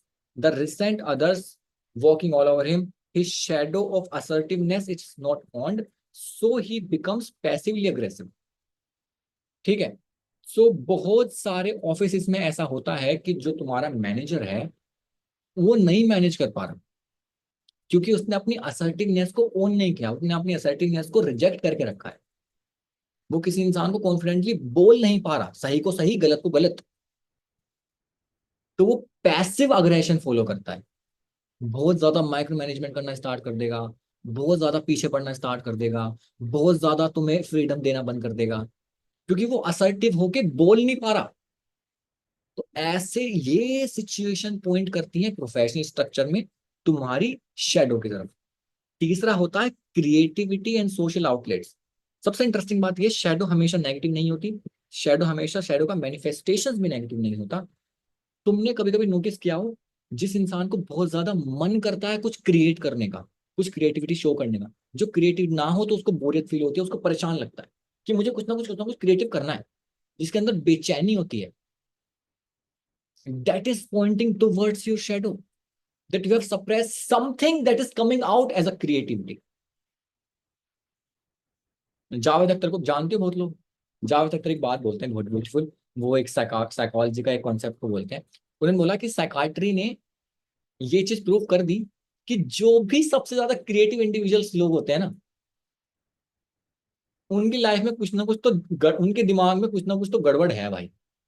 वो नॉर्मल तो नहीं होते। And he is right. Now you have the answer. अगली बार तुम्हारे सामने जावेद अख्तर आएंगे, बताना कि मैंने पढ़ाई वाली चीज बता रहे हो आप। उन्होंने बोला कि अगर एक इंसान पूरा संपूर्ण है हर तरह से, उसके अंदर अर्ज ही नहीं आएगी कुछ क्रिएट करने की। वो जो क्रिएटिविटी की अर्ज आ रही है, वो आ ही रही है कि वो अंदर कुछ इनकम्प्लीट है, अंदर कुछ सप्रेस्ड है। इसलिए तुमने देखा होगा, जो बहुत सारे क्रिएटर्स, डायरेक्टर्स, इस तरह के जो लोग होते हैं ना, वो रियल लाइफ में इतने इंट्रोवर्ट होते हैं एंड मूवीज में इतनी डार्क डार्क चीजें दिखाते हैं। वो मूवीज में एक्सप्रेस करते हैं अपने अनकॉन्शियस को, जो रियल लाइफ में वो नहीं कर पा रहे, वो मूवीज के थ्रू कर रहे हैं। जो रियल लाइफ में वो लोग चीजें नहीं कर पा रहे, वो मूवीज के थ्रू कर रहे हैं। कि मेरे दिमाग में यह चल रहा है, एक लड़का हो, उसकी 10-15 गर्लफ्रेंड हो, वो ये करे, वो करे, वो ये करे, वो करे, वो अपनी क्रिएटिविटी के थ्रू एक्सप्रेस कर रहे हैं उस अनकॉन्शियस अर्ज को, उस शेडो को। So it can come out as creativity also. Same with poetry, same with music and any other thing. जो पोइट्री होती है, जो इंसान दिल टूट के लिखता है, अब दिल टूटने के बाद क्या करूं, रो, रोऊंगा तो लोग कमजोर कहेंगे। एक काम करता हूँ, इसको पोइट्री बनाता हूँ, आर्ट बन गई। ये कॉमेडी क्रिएट कर देता हूँ कि लोग मेरा मजाक उड़ाएंगे, मैं खुद अपने मजाक उड़ा देता हूँ। So that creativity, that art coming out of your shadow. So if you are feeling creative about something, if you have that creative potential, that is also coming out of your shadow. That's how beautiful it could be sometimes. And fourth and most important is projection. इस projection, ये क्या है सबसे important, वो trait जो तुम्हें सामने वाले व्यक्ति में, जिन ट्रेड्स को तुम सामने वाले व्यक्ति में हेट करते हो, वो मिरर है तुम्हारी शेडो का। तुम उस व्यक्ति में उसको हेट नहीं करते, तुम अपने उस हिस्से को हेट करते हो। क्योंकि तुमने बचपन में कभी ना कभी वो रिप्रेस किया है, सप्रेस किया। मेरी बात दोबारा सुनना, इस साइकोलॉजिकल प्रोग्रेशन को सबसे इंपॉर्टेंट है। जो भी ऐसी ट्रेट है जिसको तुम लोगों में सबसे ज्यादा हेट करते हो ना, वो ट्रेट वो है जो मिरर है तुम्हारी शेडो का, जो तुम्हारे शेडो में है। तुम अपने अंदर तुमने दबाई है वो ट्रेट। फॉर एन एग्जाम्पल, अगर कोई इंसान बहुत ज्यादा कॉन्फिडेंट होता है एंड तुम्हें वो इंसान अचानक से नापसंद होने लगता है, वो थोड़ा गुस्सा दिखाता है, असर्टिवनेस दिखाता है, गुस्सा, तुम्हें वो इंसान पसंद नहीं आता फिर। मतलब ये है कि तुम भी वो चीज करना चाहते थे लेकिन तुम्हें करने नहीं दी गई, तो उसे वो करते देख तुम्हें गुस्सा आ रहा है। That is a part of you that you are hating. You are not hating that particular person. Why would you hate someone? You're hating the part of you that you have suppressed, that is coming ahead as a mirror. Can you relate to it? थोड़ा बहुत relate कर पा रहे हो, समझ पा रहे हो, पहुंच पा रहे हो, अपने दिमाग के तारों में ढूंढ पा रहे हो चीजों को? Sometimes you will find no reason why you are hating this person. कभी कभी कोई लड़कियां होती हैं, उन्हें कभी कभी कुछ ऐसी लड़कियां जो बहुत अपने फैशन ग्रूमिंग पे ध्यान देकर निकलती हैं, वो लड़कियों को हेट करने लगती हैं। वो लड़कियों को हेट नहीं करती, वो अपने उस हिस्से को हेट करते हैं जो उन्होंने सप्रेस करके रखा है, कि मैं भी ऐसा सा ही कुछ करना चाहती हूँ लेकिन मुझे या तो करने नहीं दिया गया, या जब मैंने किया तो मुझे मना कर दिया गया। So I am not hating her, I am hating the part of me that I have suppressed. I also wanted to do something like that.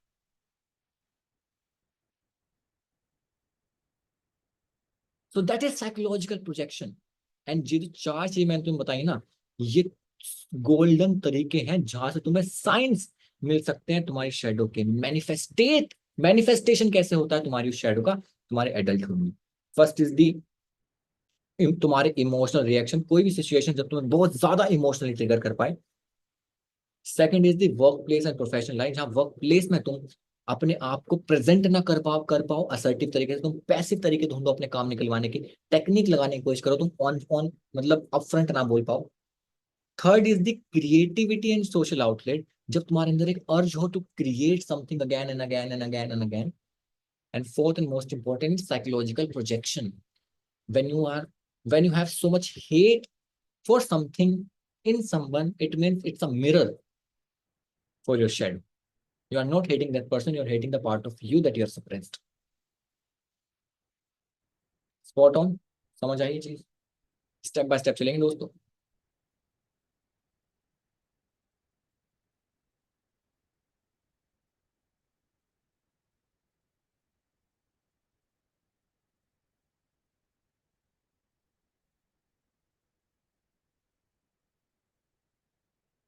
ईमानदारी से समझ आ रहा है अभी तक?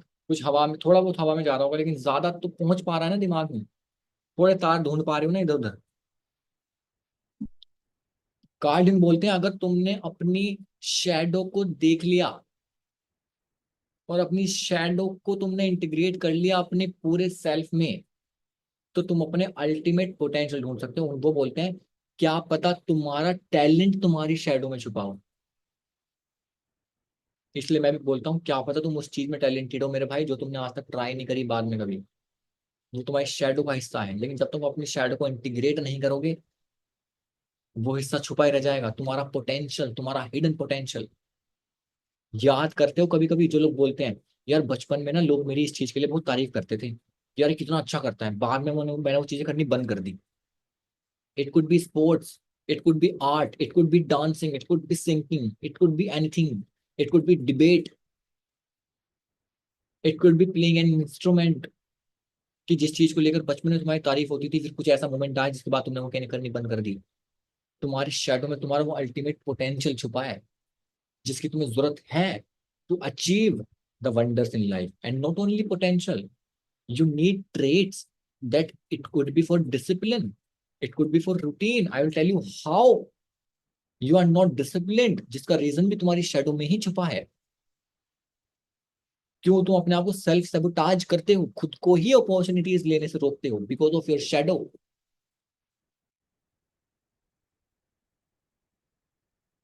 चलिए आगे दोस्तों,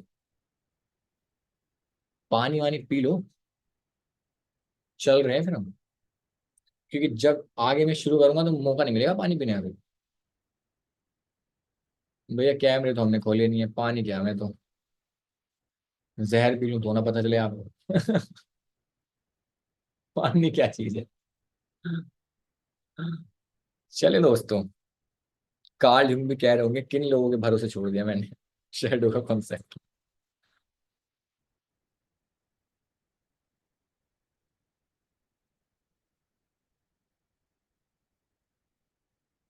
तो फंडामेंटल आइडिया क्या है मित्रों? Understanding your shadow can help you achieve your true potential. Understanding your shadow can help you come out of your suffering. Understanding your shadow can help you delete the loops that you have created for yourself, the negative loops. Understanding your shadow can help you accept yourself completely. Understanding your shadow is so powerful. अगर तुम अपनी life में सफर कर चल रहे हो, understanding your shadow can help you achieve the desired self जो तुम आज तक कभी अचीव नहीं कर पाए। मैं तुमसे एक बहुत सिंपल सवाल पूछता हूँ, उसका खुल के आंसर करना। तुम्हारी लाइफ में कभी न कभी ऐसा फील हुआ होगा कि तुम्हारी दिमाग तुम्हें किसी ना किसी सिचुएशन ने एक इमोशन फील कराया हो, लेकिन तुमने उस इमोशन को इग्नोर कर दिया हो, ये ज्यादा जानबूझ के सोचा ना हो, या वो इमोशन पेनफुल रहा हो सोचने में, या इट कुड बी एनीथिंग। या तुम्हें मान लो, बहुत कॉमन चीज हो सकती है कि तुम्हारी कोई फीमेल बेस्ट फ्रेंड हो, या तुम्हारा कोई लड़की के लिए मेल बेस्ट फ्रेंड हो, उसके लिए तुम्हारे अंदर इमोशंस डेवलप हो गए हैं, लेकिन मैं बता नहीं पाया, ये बता नहीं पाई, ये मैं खुद से भी नहीं बोला, नहीं नहीं नहीं नहीं ऐसा कुछ नहीं, नहीं नहीं नहीं नहीं ऐसा कुछ नहीं है। या कभी कभी तुम अपनी ही फ्रेंड से या अपनी ही फ्रेंड से जेलस होने लगे, लेकिन तुमने बोला नहीं, नहीं नहीं नहीं ऐसा कुछ नहीं है, नहीं नहीं ऐसा कुछ नहीं है। मैं ये चीज क्यों कह रहा हूँ, ऑनेस्टली बताना दिल से, कहीं भी तुम्हारे को ऐसा कोई इमोशन फील हुआ हो जो तुमने रिजेक्ट कर दिया, जो तुमने इग्नोर कर दिया?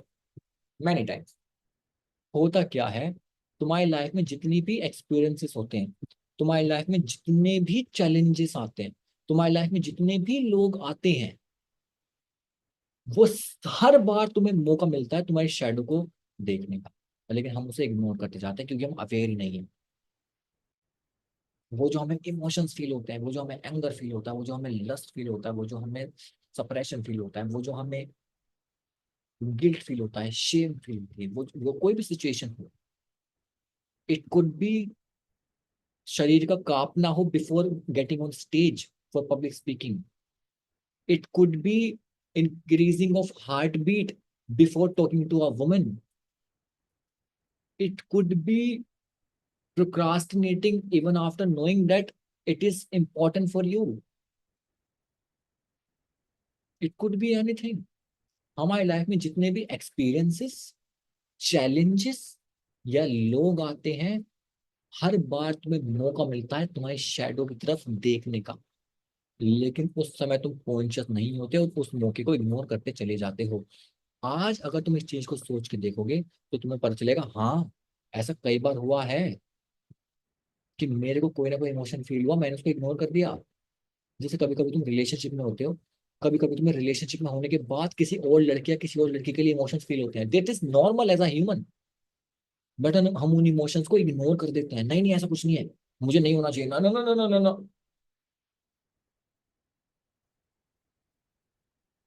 समझ आ रहा है? That is a human thing, but हम उसको अवॉइड करने की कोशिश करते हैं। ऐसा बहुत बार होता है। कभी कभी हमें लगता है मेरे पेरेंट्स बहुत गलत कर रहे हैं मेरे साथ, लेकिन हम उस इमोशन को इग्नोर कर देते हैं, अरे पेरेंट्स तो भगवान होते हैं, वो कैसे गलत कर सकते हैं। समझ रहे हो? फिर से बोल रहा हूँ, लास्ट बार, एक्सपीरियंसेस, चैलेंजेस और लोग जब भी तुम्हारी लाइफ में आते हैं,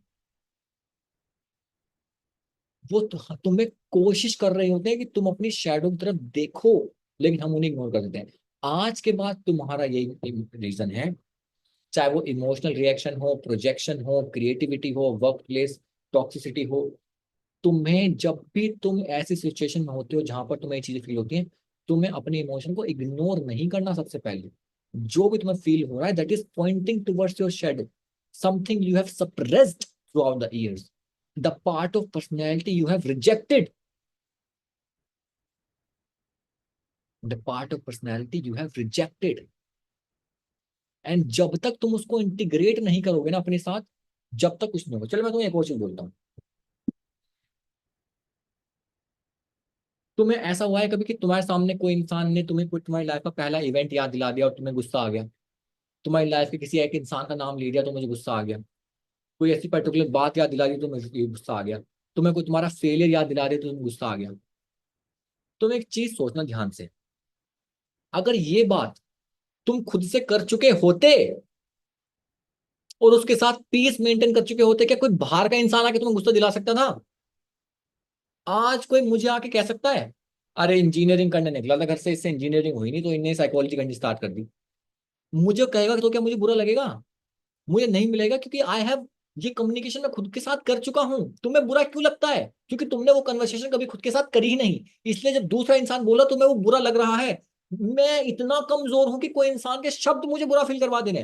कोई मुझे बोले यार इस इंसान का ना, तुम्हें कोई बोले कि इसका ना यूपीएससी में सिलेक्शन नहीं हुआ, तुम रोने लगते हो घर जाके, मम्मी आज तो मुझे किसने ये बोल दिया सिलेक्शन नहीं हुआ, क्योंकि तुमने वो बात खुद से नहीं करी। समझ आ रहा है? तो इसलिए मेरे को इसने इंसान ने एक बात बोली थी, बड़े विद्वान इंसान ने, कि मुझे लोगों की बात इसलिए हर्ट नहीं करती क्योंकि जो जो लोग मुझे बोलते हैं वो कन्वर्सेशन में ऑलरेडी खुद के साथ कर चुका हूँ। बल्कि उससे ज्यादा मुझे कोई इंसान ऐसा कुछ बोलते ही नहीं जो मैंने खुद से नहीं बोला। How beautiful this is. अगर तुम वो सारी कन्वर्सेशन खुद के साथ कर लो, क्या कोई दुनिया में इंसान तुम्हें हर्ट कर पाएगा? यस और no? That is where we need to reach. वो कब होगा? When we integrate the dark side of our personality, when we integrate all the traits of our personality and let them develop। वो shadow work में बताऊंगा। समझ आया? पहुंच पा रहे हो? तुम्हें ये डेप्थ पसंद आ रही है या हम उन्हीं बैक टू बेसिक चले? How to stop procrastination, 3 step, that step, to do बनाओ, फलाना करो, 5 स्टेप, 2 स्टेप, सुबह उठो रात को सो जाओ, रात को उठो सुबह सो, इस बार ट्राई करो, जिम जाओ, सड़क पर, यही करना। ये समझ आ रही है? समझ आ रही है तो मैं चलूंगा आगे।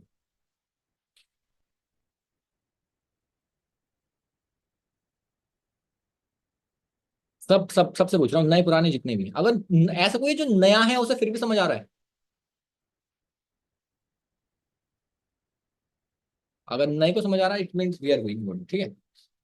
तो अब जब जब हम अपनी शैडो को इग्नोर करते हैं तो और क्या होता है? मान लो तुम ऑफिस में हो, एंड ऑफिस में, बहुत ब्यूटीफुल एग्जांपल है, समझने की कोशिश करना, अपने चारों कान खोल लो। तुम ऑफिस में हो और ऑफिस में तुम्हें तुम्हें बॉस ने बुलाया कि भाई जरा मनीष को भेजो एक बार। मनीष गया ऑफिस में एकदम अल्फा की तरह, और मनीष की धज्जियां उड़ाई उन्होंने ऑफिस में बुला के। तुमसे ये नहीं हुआ, तुमसे वो नहीं हुआ, ये वो हर तरह की जो वो नेगेटिव चीजें बोल सकते थे सब बोला उन्होंने। मनीष को गुस्सा बहुत आया कि आज ऑफिस में एक ही बंदा रहेगा, या तो मैं ही रहूंगा या यही रहेगा। गुस्सा बहुत आया मनीष को। क्या मनीष वहां कुछ कर सकता था? नहीं। मनीष को डर था, ये 2 लात मारेगा, एक अपने ऑफिस से बाहर, अपने कैबिन से बाहर करने के लिए, दूसरी लात ऑफिस से बाहर करने के लिए, और जॉब गई। एंड मैं तो डिपेंडेंट हूँ जॉब पे। तो उन 2 लात से बचने के लिए मैंने वो गुस्सा पी गया है, लेकिन गुस्सा तो था। अब वो गुस्सा अग्रेशन निकलेगा पैसिव अग्रेशन से। पैसिव अग्रेशन कैसे निकलता है? अब मैं कलीग्स के पास जाके गॉसिप करना स्टार्ट करूंगा, बंदा बेकार है, ज्यादा दिन नहीं चलेगी इसकी कंपनी, रेस्पेक्ट ही नहीं करता है, उसकी क्या बात बताओ। एंड कोई इंसान मुझे आके बोल देना कि ऐसा किसी ऑफिस में नहीं होता, तो नाम बदल देना। 99% ऑफिस में टॉक्सिक वर्क वर्क कल्चर होता है, only because of this. Only because of this 99% office में लोग गॉसिप करते हैं। मैं पता है ऐसा क्यों बोल रहा हूँ? क्योंकि जब मैं लास्ट कंपनी में था ना, मैं भी गॉसिप करने लग गया था। मैं थोड़ा अवेयरनेस की तरफ जाता हूँ। तो the moment I started gossiping, मैंने 1 महीने गॉसिपिंग की, मैं कहा भाई मेरे को ये इंसान नहीं बनना। मैंने 25-26वें दिन पे जॉब छोड़ दी थी, जब मैं वो इंसान बन रहा था जो मैं नहीं बनना चाहता। मैंने कहा मैं गॉसिप क्यों कर रहा हूँ? जस्ट बिकॉज कि मैं एक्सप्रेस नहीं कर पा रहा। फिर मैंने एक्सप्रेस किया। एक्सप्रेस करने के बाद मुझे पता था मेरे यहाँ लक्षण ठीक तो है नहीं, ये लात मारे इससे पहले मैं खुद ही निकल जाऊं। मुझे पसंद नहीं आ रहा था जो मैं इंसान बन रहा था वहां। मैं गॉसिप, मैंने कहा मैं गॉसिप करने आया था क्या? मैं क्या कर रहा हूँ ये?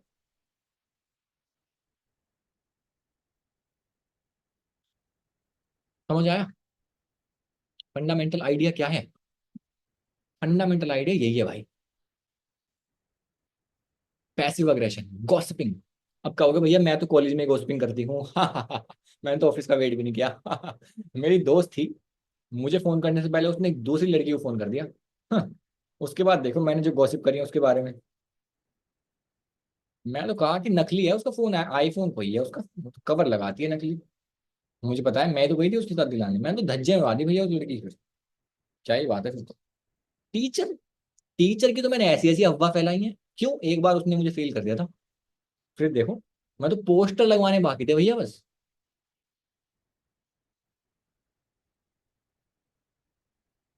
Why this is coming? क्योंकि तुम अग्रेशन शो नहीं कर पा रहे, you are showing passive aggression, and eventually वो तुम्हारा नुकसान ही करता है। इसको मानो या ना मानो। उसके बाद आता है होल्डिंग बैक इन रिलेशनशिप। दो लोग होते हैं, कपल होता है, एक कपल के बीच में ऐसा हो सकता है कभी कॉन्फ्लिक्ट ना हो। कोई कह रहा है कि भैया ये तो भैया एकदम सात जन्मे का जोड़ा है, इनका नहीं होगा कॉन्फ्लिक्ट।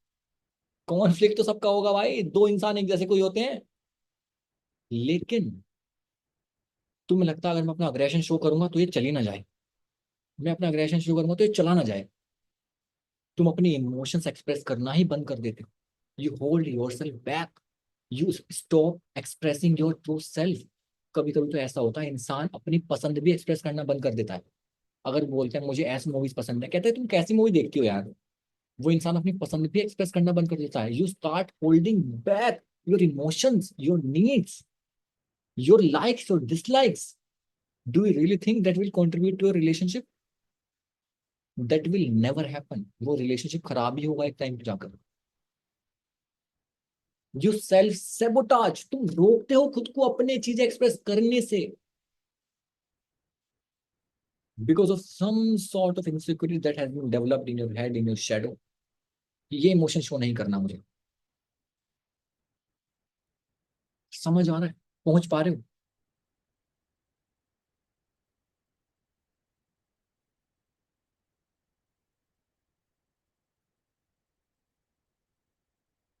नेक्स्ट चलिए एग्जांपल पे।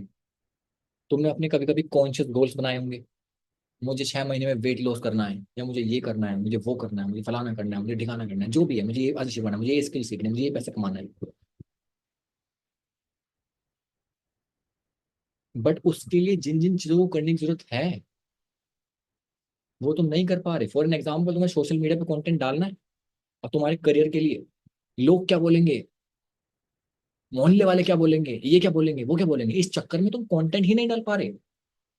You are acting against your conscious goals. That self sabotage, you are acting against your conscious goals just because you are not confident posting yourself publicly. You are losing the immense pool of opportunities, my friend. You are losing the immense pool of opportunities. समझ आ रहा है तुम्हें? That is also because of your shadow. You have never focused कि why I am feeling कि लोग क्या बोलेंगे। You have never focused, and जब तक इंटीग्रेट नहीं करोगे, करते रहो खुद को होल्ड बैक, उसके साथ नेगेटिव सेल्फ इमेज, अपने बारे में हमारी एक नेगेटिव सेल्फ इमेज बन जाती है। मैं ये नहीं कर पाता, मैं वो नहीं कर सकती, मेरे बस की कुछ भी नहीं है। जब भी कोई हमारे इवेंट में फेल हो जाते हैं, और फेल होने के बाद बचपन में तो हमारे को चांटे पड़े थे, हमें किसी ने तो बोला ही नहीं था कि फेलियर तो जर्नी का पार्ट होता है, तो वो तो तुम्हारी शैडो ट्रेड बन गई। फ्यूचर में जब तो अभी तुम फेल हुए, तो तुमने अपने बारे में एक नेगेटिव सेल्फ इमेज बना दी कि मैं ही फेलियर हूं, मैं एग्जाम में फेल नहीं हुआ हूं, मैं ही फेल हो गया हूं। समझो? उसके बाद आते हैं लिमिटिंग बिलीव्स। अगर मैं तुमसे बोलता हूं कि तुम महीने का 5 साल में 1 करोड़ रुपए महीना कमा सकते हो, कुछ लोग बोलेंगे "हैं भैया क्या मजाक कर रहे हो"। क्योंकि हमारे लिमिटिंग बिलीफ्स इतने स्ट्रांग हैं। हमने बचपन से सीखा है कि तू 50,000 महीना कमा लेगा, सक्सेसफुल कह देंगे तेरे को। हमें कोई बात करे 50 लाख 1 करोड़ की, हमारे तो तोते उड़ जाते हैं, क्या बातें कर रहे हो, ये छोटी बात करो मेरे सामने। छोटी सोच है मेरी, इतनी बड़ी सोच नहीं है मेरी। Limiting belief is also coming out of your shadow, because you never question why you are thinking small. Everything happens twice. First in your mind, second in your reality. If you cannot think big, you cannot achieve big. You can never achieve big. So that limiting beliefs also coming out of a shadow. If you don't integrate it, you will keep living with your limiting beliefs, my friend. समझ आ रहा है? Yes, no, maybe.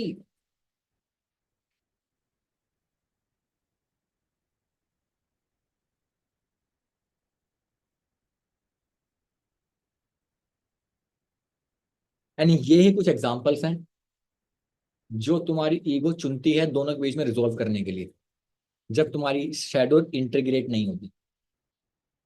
तुम्हारी shadow को तो anger दिखाना था, aggression दिखाना था, सोसाइटी क्या कहती, बॉस क्या करता, जॉब से निकाल देंगे, पैसिव एग्रेशन चुना। तुम्हारी ईगो ऐसा रिजोल्व करती है ये। फेलियर से बचने का क्या तरीका है? एक्शन ही मत लो, प्रोक्रास्टिनेट करो। ये करती है तुम्हारी ईगो। समझ आ रहा है? ऐसे ही रिजोल्व कर रही है तुम्हारी ईगो। जब तक तुम इंटीग्रेट नहीं करोगे, रेजोल्यूशन ऐसे ही आएंगे, क्योंकि ईगो का काम तो मीडिएट करना है। ईगो तो मीडिएट करेगी। अब तुम्हारे ऊपर है। चलिए आगे, चलिए आगे। Shall we start shadow work? What is shadow work? Practice of integrating the rejected part, practicing practice of integrating the rejected part, the repressed part of yourself, and making it conscious and integral part of your personality. उसके साथ साथ,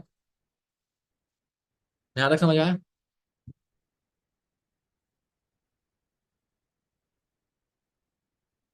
Practice of integrating the repressed part or the rejected part of yourself and making it a conscious integral part of your personality, that is nothing but shadow. तो shadow में हमारे 3 step हम चुनेंगे। यहाँ पर 3 स्टेप समझेंगे। 3 स्टेप को समझने से पहले इस सबसे important, what is this? Hmm Carl कहते हैं सम क्वालिटी में appear bad but they are just undeveloped. उन्हें नर्चर करना पड़ेगा, यानी इसको बोला है कार्ल ने इंडिविजुएशन। मतलब कि हमारी पर्सनैलिटी के जो हिस्से हैं वो नेगेटिव नहीं होते, वो अंडर डेवलप्ड होते हैं। एवरीथिंग यू एक्सपीरियंस, जो भी तुम एक्सपीरियंस करते हो उससे तुम्हारा एक पार्ट जो सप्रेस हो जाता है। फॉर एन एग्जाम्पल, ये वाला बहुत अच्छा एग्जाम्पल लिया था मैंने, जहाँ पर हमने बोला था कि बच्चे को अपना गुस्सा एक्सप्रेस करना आता नहीं था, उसने सामान फेंकना स्टार्ट कर दिया। ठीक है, तो उस टाइम पर उसको जो रिएक्शन मिला उस वजह से उसने अपने गुस्से के इमोशन को ही सप्रेस कर दिया। इन फ्यूचर जब उसको गुस्सा आता है वो गुस्सा दिखाई नहीं पाता। इसका मतलब ये नहीं कि गुस्सा खराब होता है, कभी कभी गुस्सा जरूरी होता है, बट उस इंसान ने गुस्से को बुरा मान लिया बिकॉज ऑफ जो उसको रिएक्शन मिला बचपन में गुस्सा दिखाने की वजह से। बात सिर्फ इतनी से कि उसका गुस्सा जो है वो अंडर डेवलप्ड है। अब होगा क्या, आज की लाइफ में वो इंसान अगर गुस्सा दिखाने जाएगा उसको गुस्सा एक्सप्रेस करना आता ही नहीं है। अब इंडिविजुएशन में क्या बताते हैं आपको करना, you have to create a line of communication between your conscious and unconscious. you have to create a line of communication between your conscious and your unconscious। इसमें बहुत सारी बातें करी हैं उन्होंने, ड्रीम वर्क के बारे में बात करी है, इमेजिनेशन के बारे में बात करी है, यूनिवर्सल आर्किटाइप्स के बारे में बात करी है। तुम्हें क्या समझना है? तुम्हें क्या समझना है? ये जितने भी तुम्हारी पर्सनैलिटी के हिस्से हैं जो अंडर डेवलप्ड रह गए हैं, तुम्हें उसको सीखना पड़ेगा एक्सप्रेस करना। अगर तुम बचपन से अब तक कभी सोशली एक्सपोज थे ही नहीं ना, और तुम अपने आप को अंडर कॉन्फिडेंट फील करते हो, तो तुम्हें धीरे धीरे धीरे धीरे धीरे धीरे सोशल कॉन्फिडेंस डेवलप करना सीखना पड़ेगा। एक्सेप्टेंस के बाद वो शैडो वर्क में हम सीखेंगे। यहाँ तक समझ आया?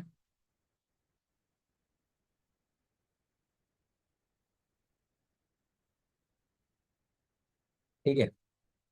सो the goal of shadow work is to understand its influence on current life and going back to the repressed part of your personality, then developing them to make them a part of your whole self. This is the only goal of shadow work, कि तुम अपनी shadow का influence समझ पाओ अपनी आज की जिंदगी पर, एंड वापस जाकर अपनी जो पर्सनैलिटी के रिप्रेस हिस्से हैं उनको डेवलप कर पाओ और आज की पर्सनैलिटी का पार्ट बना पाओ। शैडो वर्क समझे हम? तो सबसे पहले स्टेप क्या होता है? जर्नलिंग से अलग है, मैं तुम्हें जर्नलिंग प्रॉम्प्ट भी दूंगा इसमें। सबसे पहला स्टेप है just write down shadow work, we starting the process, we starting the practice, we starting the practice. General prompt है ना, ग्रुप में भेज दूंगा। Just write down shadow work everybody. Shadow work क्या होता है समझ गए? शैडो वर्क का गोल क्या है समझ गए? Eventually so that you can achieve your ultimate potential, you can unlock your ultimate potential, you can reach towards your desired self, you can achieve your dreams, you can discover your talent, your hidden potential, you can unlock the happiness that you have suppressed throughout the years, you can invite or attract better opportunities, you can invite or attract better relationships, you can attract better friends। तो सबसे पहला step है start with the vision of your dream life. समझ रहे हो क्या कह रहे हैं कांजो? सबसे पहले स्टार्ट करो अपनी ड्रीम लाइफ के एक विजन से कि मेरी ड्रीम लाइफ कैसी नजर आती है। इसको एक और चीजें सिंपल कर देते हैं। तुम्हें क्या करना है, अपनी ड्रीम लाइफ का एक दिन लिखो, वो दिन कैसा दिखाई देता है। अभी मत लिखना, इस स्टेप्स को लिखो। अपनी ड्रीम लाइफ का वो एक दिन कैसा दिखाई देता है। कार्ल यूंग कहते हैं हमारी जो विजुअलाइजेशन है ना, वो एक बहुत ही पावरफुल टूल है। जब हम अपनी ड्रीम रियलिटी को इमेजिन करते हैं ना, तो मैं उसमें डिटेल नजर आती है कि मैं क्या कर रहा हूँ, मैं कैसा फील कर रहा हूँ, मैं कैसे लोगों के साथ हूँ, मेरी कैसी आदतें हैं, each and everything. This is the step number 1 of shadow work. Start, बहुत सारे तरीके होते हैं जो थेरेपीज भी होती हैं शैडो वर्क की, जहाँ पे ड्रीम एनालिसिस होता है, इमेजिनेशन एनालिसिस होता है, बहुत सारी चीजें होती हैं। ये वो तरीका है शैडो वर्क का जिसको हम खुद कर सकते हैं। तो ये कंफ्यूज मत करना कि यही एकलौता तरीका होता है भैया। अब इन फ्यूचर जब तुम जाओ कभी थेरेपी कराने, अगर तुम थेरेपी वगैरह अफोर्ड कर पाओ तो बहुत अच्छी बात है। लेकिन अगर वो चीज तुम नहीं कर पा रहे, अभी खुद करने का तरीका समझो। तुम अपनी ड्रीम रियलिटी समझो। ये तुम्हारे पे एक पिक्चर आ जाएगी, एक पन्ना लिखा होगा जिसपे तुम्हारी ड्रीम रियलिटी लिखी होगी, तुम्हारी विजुअलाइजेशन लिखी होंगी। उसके बाद क्या होता है, step 2, notice the differences between your dream life and current life. Notice the differences between your dream life and your current life. कौन सी हैबिट्स में डिफरेंस है, मैं कैसे काम जो कर रहा हूँ उसमें क्या डिफरेंस है, मेरे आसपास के दोस्तों में क्या डिफरेंस है, मेरे दिखने में क्या डिफरेंस है। Write down all the differences that you can notice within in your dream life and your current life. For an example, मैं इमेजिन करूं कि मैं एक सक्सेसफुल एंटरप्रेन्योर बनना चाहता हूं, जो एंटरप्रेन्योर कम से कम साल के 10 करोड़ रुपए कमाता हो एंड ये करता हो, उसको ऐसा उसके पास फ्रीडम हो, वो 8 बजे के बाद काम ना करे, उसका एक अच्छा रिलेशनशिप हो। मेरी ऐसे मैंने रफ पेंट कर दी लाइफ फॉर एन एग्जाम्पल। जब मैं देखूंगा कि डिफरेंस क्या है मेरी फ्यूचर लाइफ में, करंट लाइफ में, ड्रीम लाइफ में, करंट लाइफ में। मेरी करंट लाइफ कहती है कि मैं दिन में 6 घंटे इंस्टाग्राम चलाता हूँ। क्या जो इंसान साल के 10 करोड़ रुपए कमा रहा होगा, ऑनेस्टली क्या वो दिन में 6 घंटे इंस्टाग्राम पे फोड़ रहा होगा? यस और नो? ऐसे डिफरेंस नोटिस होंगे, मैं तुम्हें तरीका बता रहा हूँ, ऐसे डिफरेंस नोटिस होंगे। समझ रहे हो? जो इंसान कहता है कि मैं एक ऑफिस खोलूंगा जिसमें 16 काम कर रहे होंगे, आज के टाइम पे वो इंसान इंस्टाग्राम पे मॉडल को फॉलो करता है, उसकी रील्स देख रहा होता है। ऐसा होता होगा, ऐसा हो कर रहा होगा वो व्यक्ति? नहीं कर रहा होगा। जो इंसान 10 करोड़ रुपए कमा रहा है उसकी सोच क्या होगी? ये होगी कि मेरे को महीने का 1 लाख रुपए कैसे आएगा, मेरा रेंट कैसे जाएगा, ये सोच होगी उसकी, ये बिलीफ होंगे उसके। तो notice each and every difference carefully, write down उस इंसान के बिलीव्स क्या हैं, उस इंसान के रिलेशनशिप्स कैसे हैं, उस इंसान की हैबिट्स कैसी हैं, उस इंसान के डे का रूटीन कैसा है, उस इंसान का काम कैसा है, उसे काम करते हुए कैसा फील होता है, उसके आसपास लोग कैसा फील करते हैं। Write down each and everything of your dream vision and write down each and every difference between your dream reality and your current reality. यहां पर तुम्हें मौका मिलेगा to challenge your limiting beliefs. इसी में सेकंड वाले में ही एक स्टेप आता है, challenge your current limiting beliefs, and you have to start challenging them, and you have to just start asking a question why. That why will take you towards your shadow. कि जब मैं एक successful entrepreneur बनना चाहता हूं जो दिन में इतने घंटे काम करता है, ये करता है, तो फिर मैं दिन में 6 घंटे इंस्टाग्राम क्यों यूज कर रहा हूं? जब मैं अपने फ्यूचर में एक हेल्दी रिलेशनशिप को देख रहा हूं, तो क्यों आज मैं एक टॉक्सिक रिलेशनशिप में स्टक हूं? क्यों जब मैं इन फ्यूचर 10 करोड़ रुपए कमा रहा हूं, क्यों आज मैं 50,000 रुपए कमाने के लिए भी रोने कर रहा हूं? Why? Why I can not wake up early? अगर मेरा ड्रीम रियलिटी मेरी एक मस्कुलर फिजिक बन चुकी है, क्यों मैं आज के टाइम पे जिम नहीं जा रहा हूं? Why? Start challenging your limiting believes. जब तुम उन बिलीव्स को चैलेंज करना स्टार्ट करोगे, इसी में नेक्स्ट पॉइंट क्या आता है, you will come up with some stories. जब तुम खुद को बोलोगे कि मैं जिम क्यों नहीं जा रहा हूँ, तुम्हारे दिमाग में कोई स्टोरी सुनाएगा। क्योंकि ना, अभी तू ना इंडिपेंडेंट नहीं है, पैसे घर से मांगने पड़ते हैं, इट कुड बी एनीथिंग। वो स्टोरी तुम्हें ना बहुत ज्यादा लॉजिकल लगेगी कि सही तो कह रहा है बंदा। क्यों मैं एक टॉक्सिक रिलेशनशिप में स्टक हूँ, तुम्हारा दिमाग तुम्हें कोई स्टोरी सुनाएगा। क्योंकि तू ये करता है, क्योंकि तू पहले से प्यार करता है, क्योंकि तू लड़ना नहीं चाहता, क्योंकि तू ये नहीं करना चाहता, क्योंकि तू बहुत नहीं करना चाहता, इट कुड बी एनीथिंग। क्यों तू 6 घंटे इंस्टाग्राम चलाता है, तुम्हारा दिमाग बताएगा मैं तो रिसर्च करने के लिए चलाता हूँ, जो रिसर्च मुझे फ्यूचर में काम आएगी, मैंने तो एक वाले अकाउंट फॉलो करके रखे हैं। Your brain will come up with some stories, and you have to keep asking why again and again and again and again. उस स्टोरी में तुम्हें व्हाई क्वेश्चन करते जाना है, करते जाना है, करते जाना है, करते जाना है। एक टाइम ऐसा आएगा कि वो फर्दर डाइल्यूट नहीं हो पाएगी। ऐसे तुम अपनी शेडो की तरफ पहुंचना स्टार्ट करोगे। जब तुम सोशल मीडिया चलाओगे, तो तुम्हें पता चलेगा कि भैया मैं वाई करता करता करता करता पहुंच गया कि मैं सोशल मीडिया इसलिए चलाता हूँ क्योंकि मैं बोर होता हूँ और मैं स्ट्रेस फील करता हूँ। अपने स्ट्रेस को नम करने के लिए, अपनी बोरियत से दूर जाने के लिए मैं करता हूँ। इसका मतलब मैं फ्यूचर में जो काम कर रहा हूँ ना, मैं आज के टाइम में मुझ पे कोई इतना इंटरेस्टिंग काम है ही नहीं जिसको छोड़ के, जिसके लिए मैं इंस्टाग्राम को छोड़ूं। आज के टाइम में मुझ पे इतना कोई इंपॉर्टेंट काम है ही नहीं जिसके लिए मैं इंस्टाग्राम को छोड़ूं। तो तुम्हें पता चलेगा कि सबसे पहले मुझे ध्यान देना है कि मुझे काम क्या करना है, फिर तुम जाओगे एक्सप्लोरेशन पे। So that is the most important part. जो mind will come up with some stories, वो स्टोरीज सच नहीं है। वो तुम्हारे दिमाग ने कॉपिंग मैकेनिज्म क्रिएट करा है ताकि तुम्हें रात को अच्छी नींद आ जाए, ताकि तुम्हारा दिमाग तुम्हें कैसा झूठ बोल दे तो झूठ तुम्हें कंफर्टेबल लगे। हम कंफर्टेबल झूठ से खुश हैं, हमें हर्ट करने वाला सच मत बोलो भैया। इसलिए वो इंटरनेट पे बहुत लोग बोलते हैं ना, इंटरनेट पे तुम्हारे सामने कंटेंट आता है, तुम्हारी तारीफ की जाती है, ये हो रहा है, वो हो रहा है, बहुत ही बढ़िया बात है भैया, इंस्टाग्राम चलाओ, लर्निंग मिलती है, फलाना मिलता है। क्योंकि हम कंफर्टेबल झूठ सुनने के लिए रेडी हैं, अनकंफर्टेबल सच नहीं। तो यहां से क्या होगा,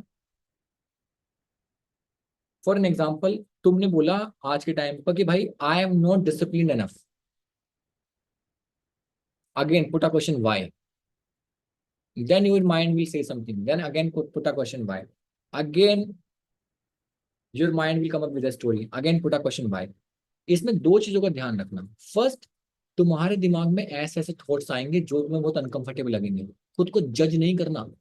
तुम कहोगे मैं ये क्या घटिया बात सोच रहा हूँ। तुम जब अपने से बात करोगे कि मैं तो पॉर्न की तरफ इसलिए अट्रैक्ट हो जाता हूँ क्योंकि मेरे अंदर बहुत ज्यादा लस्ट है और मेरी कोई गर्लफ्रेंड नहीं है, it could be anything. You have to take care, खुद को जज मत करना 1% भी। जो भी थॉट आ रहा है just write down honestly. Dark से डार्क, डार्क साइड कहते ही क्यों है उसे, क्योंकि वो डार्क है। बहुत अनकंफर्टेबल होगा, कहीं कहीं पे पेनफुल भी लगेगा, कहीं कहीं पे तुम कहोगे नहीं नहीं यार मैं ऐसा तो नहीं हो सकता, मैं नहीं नहीं नहीं नहीं भैया मैं ऐसा नहीं सोच सकता, बट उसको रोकना मत। अगर तुम्हारे दिमाग में वो स्टोरी आई है उसको लिख देना। You have to question that is taking you towards your dark side. समझ आ रहा है? डोंट जज yourself, it will be uncomfortable. मान के चलना कि अनकंफर्टेबल होगा। ठीक है? मान लो तुम्हारा अगर ये थॉट है कि मैं लेजी हूँ, वाई मैं लेजी क्यों हूँ, फिर उसके ऊपर फिर वाई, फिर वाई, फिर वाई, पूछते जाओ पूछते जाओ पूछते जाओ। बहुत डार्क चीजें निकलनी स्टार्ट होंगी अंदर से। कि मैं पॉन्ड में बहुत टाइम वेस्ट करता हूँ। पूछते जाओ क्यों क्यों क्यों? बहुत डार्क चीजें निकलनी स्टार्ट होंगी अंदर से, बहुत डार्क। कि मैं क्यों कोई पर्टिकुलर टाइप की पॉन्ड कैटेगरी देखता हूँ, जब तुम्हें लगेगा ना कि मैं अपने बारे में क्या बातें कर रहा हूँ, it means you are going in the right direction. Do not जज योर सेल्फ। इस जजमेंट की वजह से ही तो आज तक हम रिप्रेस करते आए हैं। खुद के सामने you have to be absolutely naked.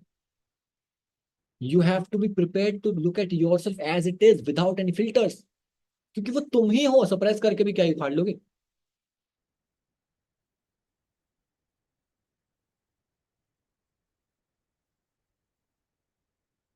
समझ आया? You have to be dead honest with yourself, and you have to be ready because it will be it could be uncomfortable. You may cry while doing it. Future dream reality वो है, current reality ये है, differences ये हैं, ये belief का difference है, ये करंट, ये सारे चैलेंजेस हैं करंट। आज मेरी लाइफ ऐसी है, ये सारे चैलेंजेस हैं, फ्यूचर से इतना डिफरेंट है। ये क्यों है, ये क्यों है, ये क्यों है, ये क्यों है, ये क्यों है, ये क्यों है? Why I don't have any routine? Why I don't have a dream physique? Why I'm not eating healthy? Why I'm not learning any skill? Why I don't have money? Why I don't have any career? Why I have no friends? Why I have no relationship? जो भी question पकड़ो, just keep digging it down. जो भी ऐसे question है, जो भी ऐसे लिमिटिंग बिलीफ्स हैं जो तुम्हें रोक रहे हैं उस ड्रीम वर्जन को रियलिटी बनाने से, उन सारे लिमिटिंग बिलीफ्स को पकड़ो एंड खोदते चले जाओ। चाहे कितना इनकंफर्टेबल हो, जजमेंटल मत होना, एंड रेडी रहना डिस्कंफर्ट के लिए। यहां तक समझ आए? इसी का अगला पॉइंट आता है अनरेवलिंग। जब तुम ये चीजें करोगे, तुम्हारा दिमाग नए नए एक्सक्यूजेस क्रिएट करेगा। हमारा दिमाग खुद को प्रोटेक्ट करना चाहता है, इसने बचपन से अब तक अपने आप को सप्रेस करके रखा है, दुनिया के सामने एक इमेज बना के रखती है। जब तुम अपनी रियलिटी ढूंढना स्टार्ट करोगे, तुम्हारा दिमाग उस रियलिटी को छुपाने की कोशिश करेगा, तुम्हें एक्सक्यूज देगा। अभी तो मैं 22 साल का ही हूँ, मेरे पास तो 2 साल बाकी हैं। यार अगर आज के टाइम पे इंस्टाग्राम नहीं चलाया तो हम दुनिया के साथ कोप अप कैसे करेंगे? मनीष कैसी बात कर रहा है तू? तुम्हारा दिमाग एक्सक्यूज देने स्टार्ट करे। अभी तो मैं कंटेंट क्रिएटर कैसे बनूं? मुझ पे तो कैमरा ही नहीं है। आ रहा है, कर रहे हो रिलेट? ये क्या बात कर दी है तुम?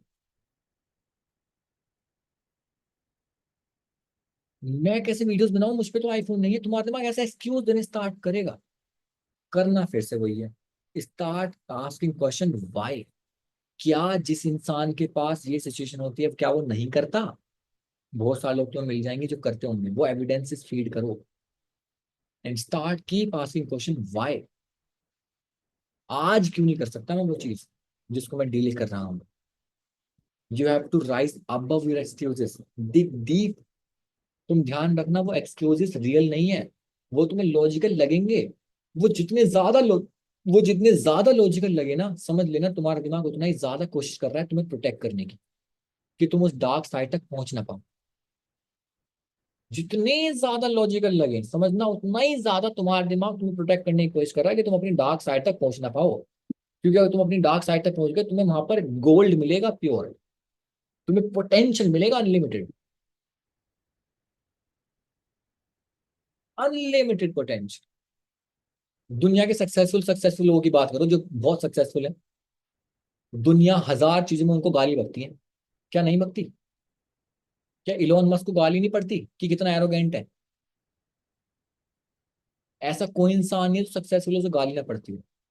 पता है उसे बुरा क्यों नहीं लगता? क्योंकि वो बातें खुद से कर चुका है। वो अपनी उस डार्क साइड को एक्सेप्ट कर चुका है।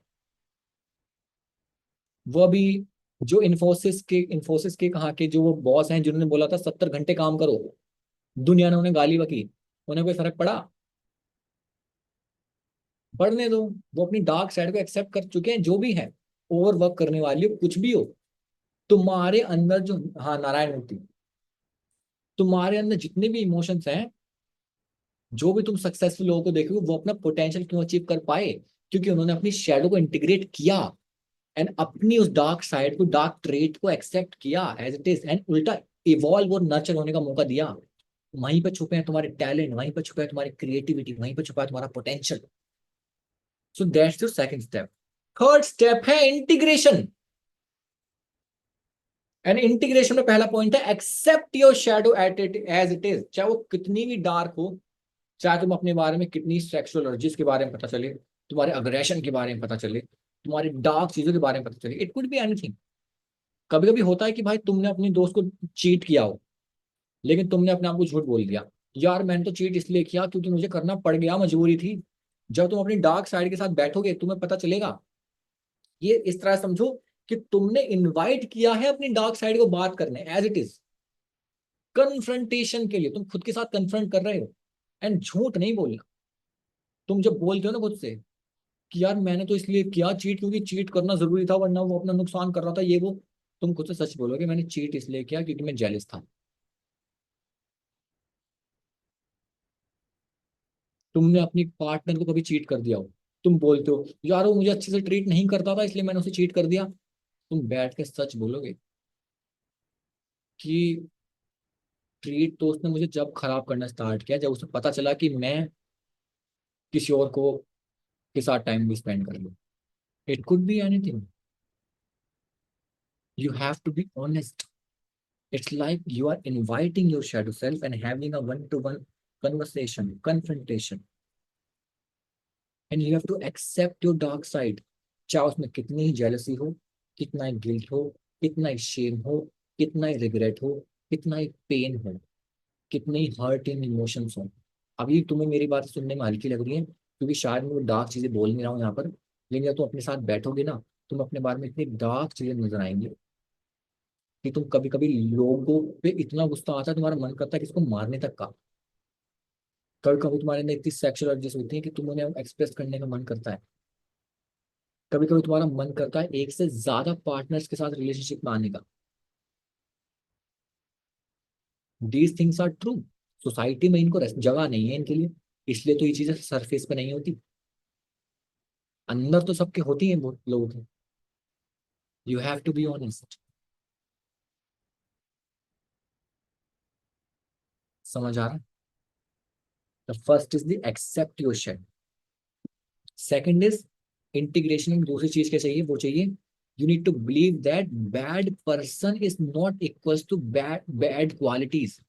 जो भी तुम्हें तुम्हारे अंदर बैड क्वालिटीज दिखाई दे रही हैं, इसका मतलब ये नहीं कि तुम एक बेकार इंसान हो। There is a difference between qualities and an individual and identity. तुम्हारे अंदर हो सकता है कुछ खराब क्वालिटीज हो, इसका मतलब ये नहीं कि तुम इंसान ही खराब हो गए। जब ये थॉट तुम्हारे दिमाग में होगा, जब ही जाकर तुम एक्सेप्ट कर पाओगे उस इंटीग्रेशन को, उस शेडो को। फॉर एन एग्जाम्पल अग्रेशन का, अग्रेशन अच्छी चीजें भी करता है, तुम्हें स्पोर्ट्स में अच्छा परफॉर्म करने में हेल्प करता है, तुम्हें लाइफ में असर्टिव होने में हेल्प करता है, कॉन्फिडेंट होने में हेल्प करता है।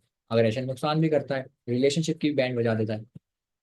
तो क्वालिटी तो डेवलप होने की बात है। हो सकता है जब तुम्हारी अग्रेशन को अच्छे से तुम नर्चर कर लो, तुम उसे पॉजिटिवली यूज कर पाओ। एंड जब अग्रेशन नर्चर नहीं है तो मैं शायद हाथ भी उठा दूं, जैसा बहुत सारे गवार लोग करते भी हैं। ऑफिस से बॉस से जूते खा के आते हैं एंड घर पे अपनी वाइफ पे हाथ उठाते हैं, डोमेस्टिक वायलेंस करते हैं। बॉस पे तो दिखा नहीं पाए अपना दम, वो तो लात मार के निकाल देता, घर पे दिखाएंगे। बहुत सारी स्टोरीज हैं। So bad qualities equals not bad person, and aggression जो भी तुम्हारी बैड क्वालिटीज हैं उनको तुम्हें डेवलप करना है, नर्चर करना है, उन्हें एक्सप्रेस करना सीखना है, उन्हें चैनलाइज करना सीखना है। समझ आया? तो that's integration of shadow. Hume ने सबसे बड़ा स्टिग्मा यही ब्रेक किया कि अनकॉन्शियस में सिर्फ नेगेटिव चीजें नहीं है, सिर्फ सेक्स और वायलेंस नहीं है। अनकॉन्शियस में तुम्हारे हिडन टैलेंट हैं। You have to accept this and you have to nurture it. Like you are nurturing your self, you are reparenting your self. मान लो तुम्हें अपने गुस्से का इमोशन पता चला जिसको तुम्हें नर्चर करना नहीं आता, जिसको तुम्हें एक्सप्रेस करना नहीं आता। You need to learn. मान लो तुम लोगों को ना नहीं कह पाते, you need to learn how to say no. You need to learn how to express that emotion कि मैं ये चीज नहीं करना चाहता। बहुत सारे लोग तुम्हारा फायदा उठाते होंगे कि तुम ना नहीं कह पाते, क्योंकि तुम्हारे अंदर एक फियर है कि अगर मैं ना कहूंगा तो रिलेशनशिप खराब हो जाएगा, या इट कुड बी एनीथिंग। तो you will be learning how to say no, you will technically reparenting your self. और इस प्रोसेस में तुम्हारे साथ बहुत सारी गलतियां होंगी। गलतियां होते ये समझना नहीं नहीं नहीं नहीं नहीं नहीं, नहीं मैं तो ना कहना बंद कर दूंगा। यू हैव टू से योरसेल्फ कि मैं कोई नई चीज डेवलप कर रहा हूँ, अपने अंदर की जो नेगेटिव ट्रेड्स हैं उन्हें चैनलाइज करना सीख रहा हूँ, तो मुझसे गलतियां होंगी। The example for saying no is very important. बहुत सारे लोग ना नहीं कह पाते, एंड जब तुम ना कहना सीखोगे तुम्हें अनकंफर्टेबल लगेगा, तुमसे गलतियां भी होंगी, कुछ शायद एक दो रिलेशनशिप खराब भी हो जाए, but that's a process. You are treating yourself like a child. You are developing, you are nurturing the trait so that you can express well. ठीक है। फॉर एन एग्जाम्पल तुम्हें अपने बारे में पता चला कि भाई मैं अपना टाइम इसलिए वेस्ट करता हूँ या करती हूँ क्योंकि जो भी मुझे कोई इंसान कोई मैसेज करता है मैं उसको तुरंत रिप्लाई करती हूँ, मैं ना नहीं कह पाती। एंड मुझे नहीं पता शेडो वर्क कहाँ से इस्तेमाल करूँ, कहाँ से करूँ। एक रूल बना लो, इस हफ्ते में एटलीस्ट दो चीजों को मैं ना बोलूंगी। Simple rule. इस हफ्ते में एटलीस्ट दो चीजों को मैं ना बोलूंगी। I will challenge my self. Rule है, दो चीजों को ना बोलूंगी चाहे मेरा मन भी करे उन्हें करने में। That's how you will train your self. You are reparenting your self, you are developing that trait. एक टाइम ऐसा आएगा तुम ना कहना सीख जाओगे कि कैसे तुम ना भी कहो और वो इंसान तुम्हारे ना की रेस्पेक्ट भी करे। कैसे तुम उसके काम को डिनाई भी करो जब भी वो तुम्हारे रिलेशनशिप बचा रहे। धीरे धीरे सीख जाओगे।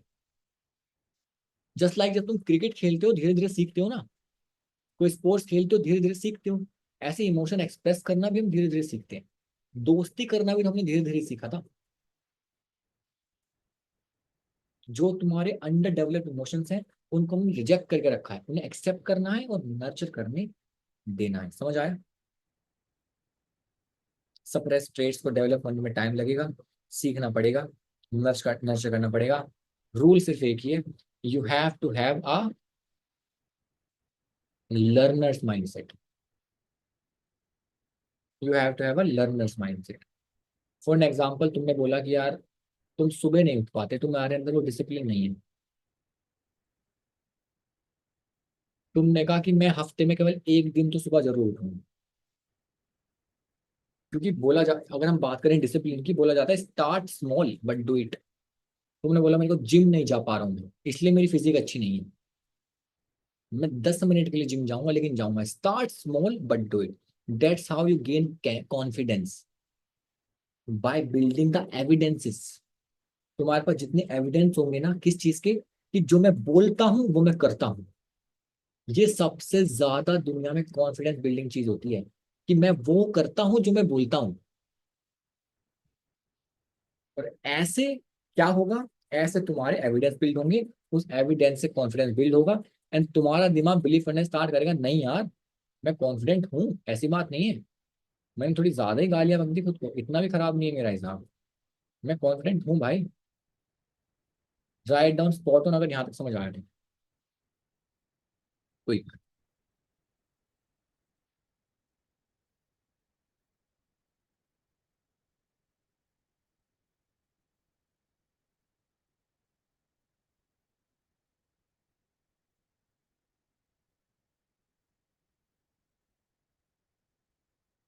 समझ आया?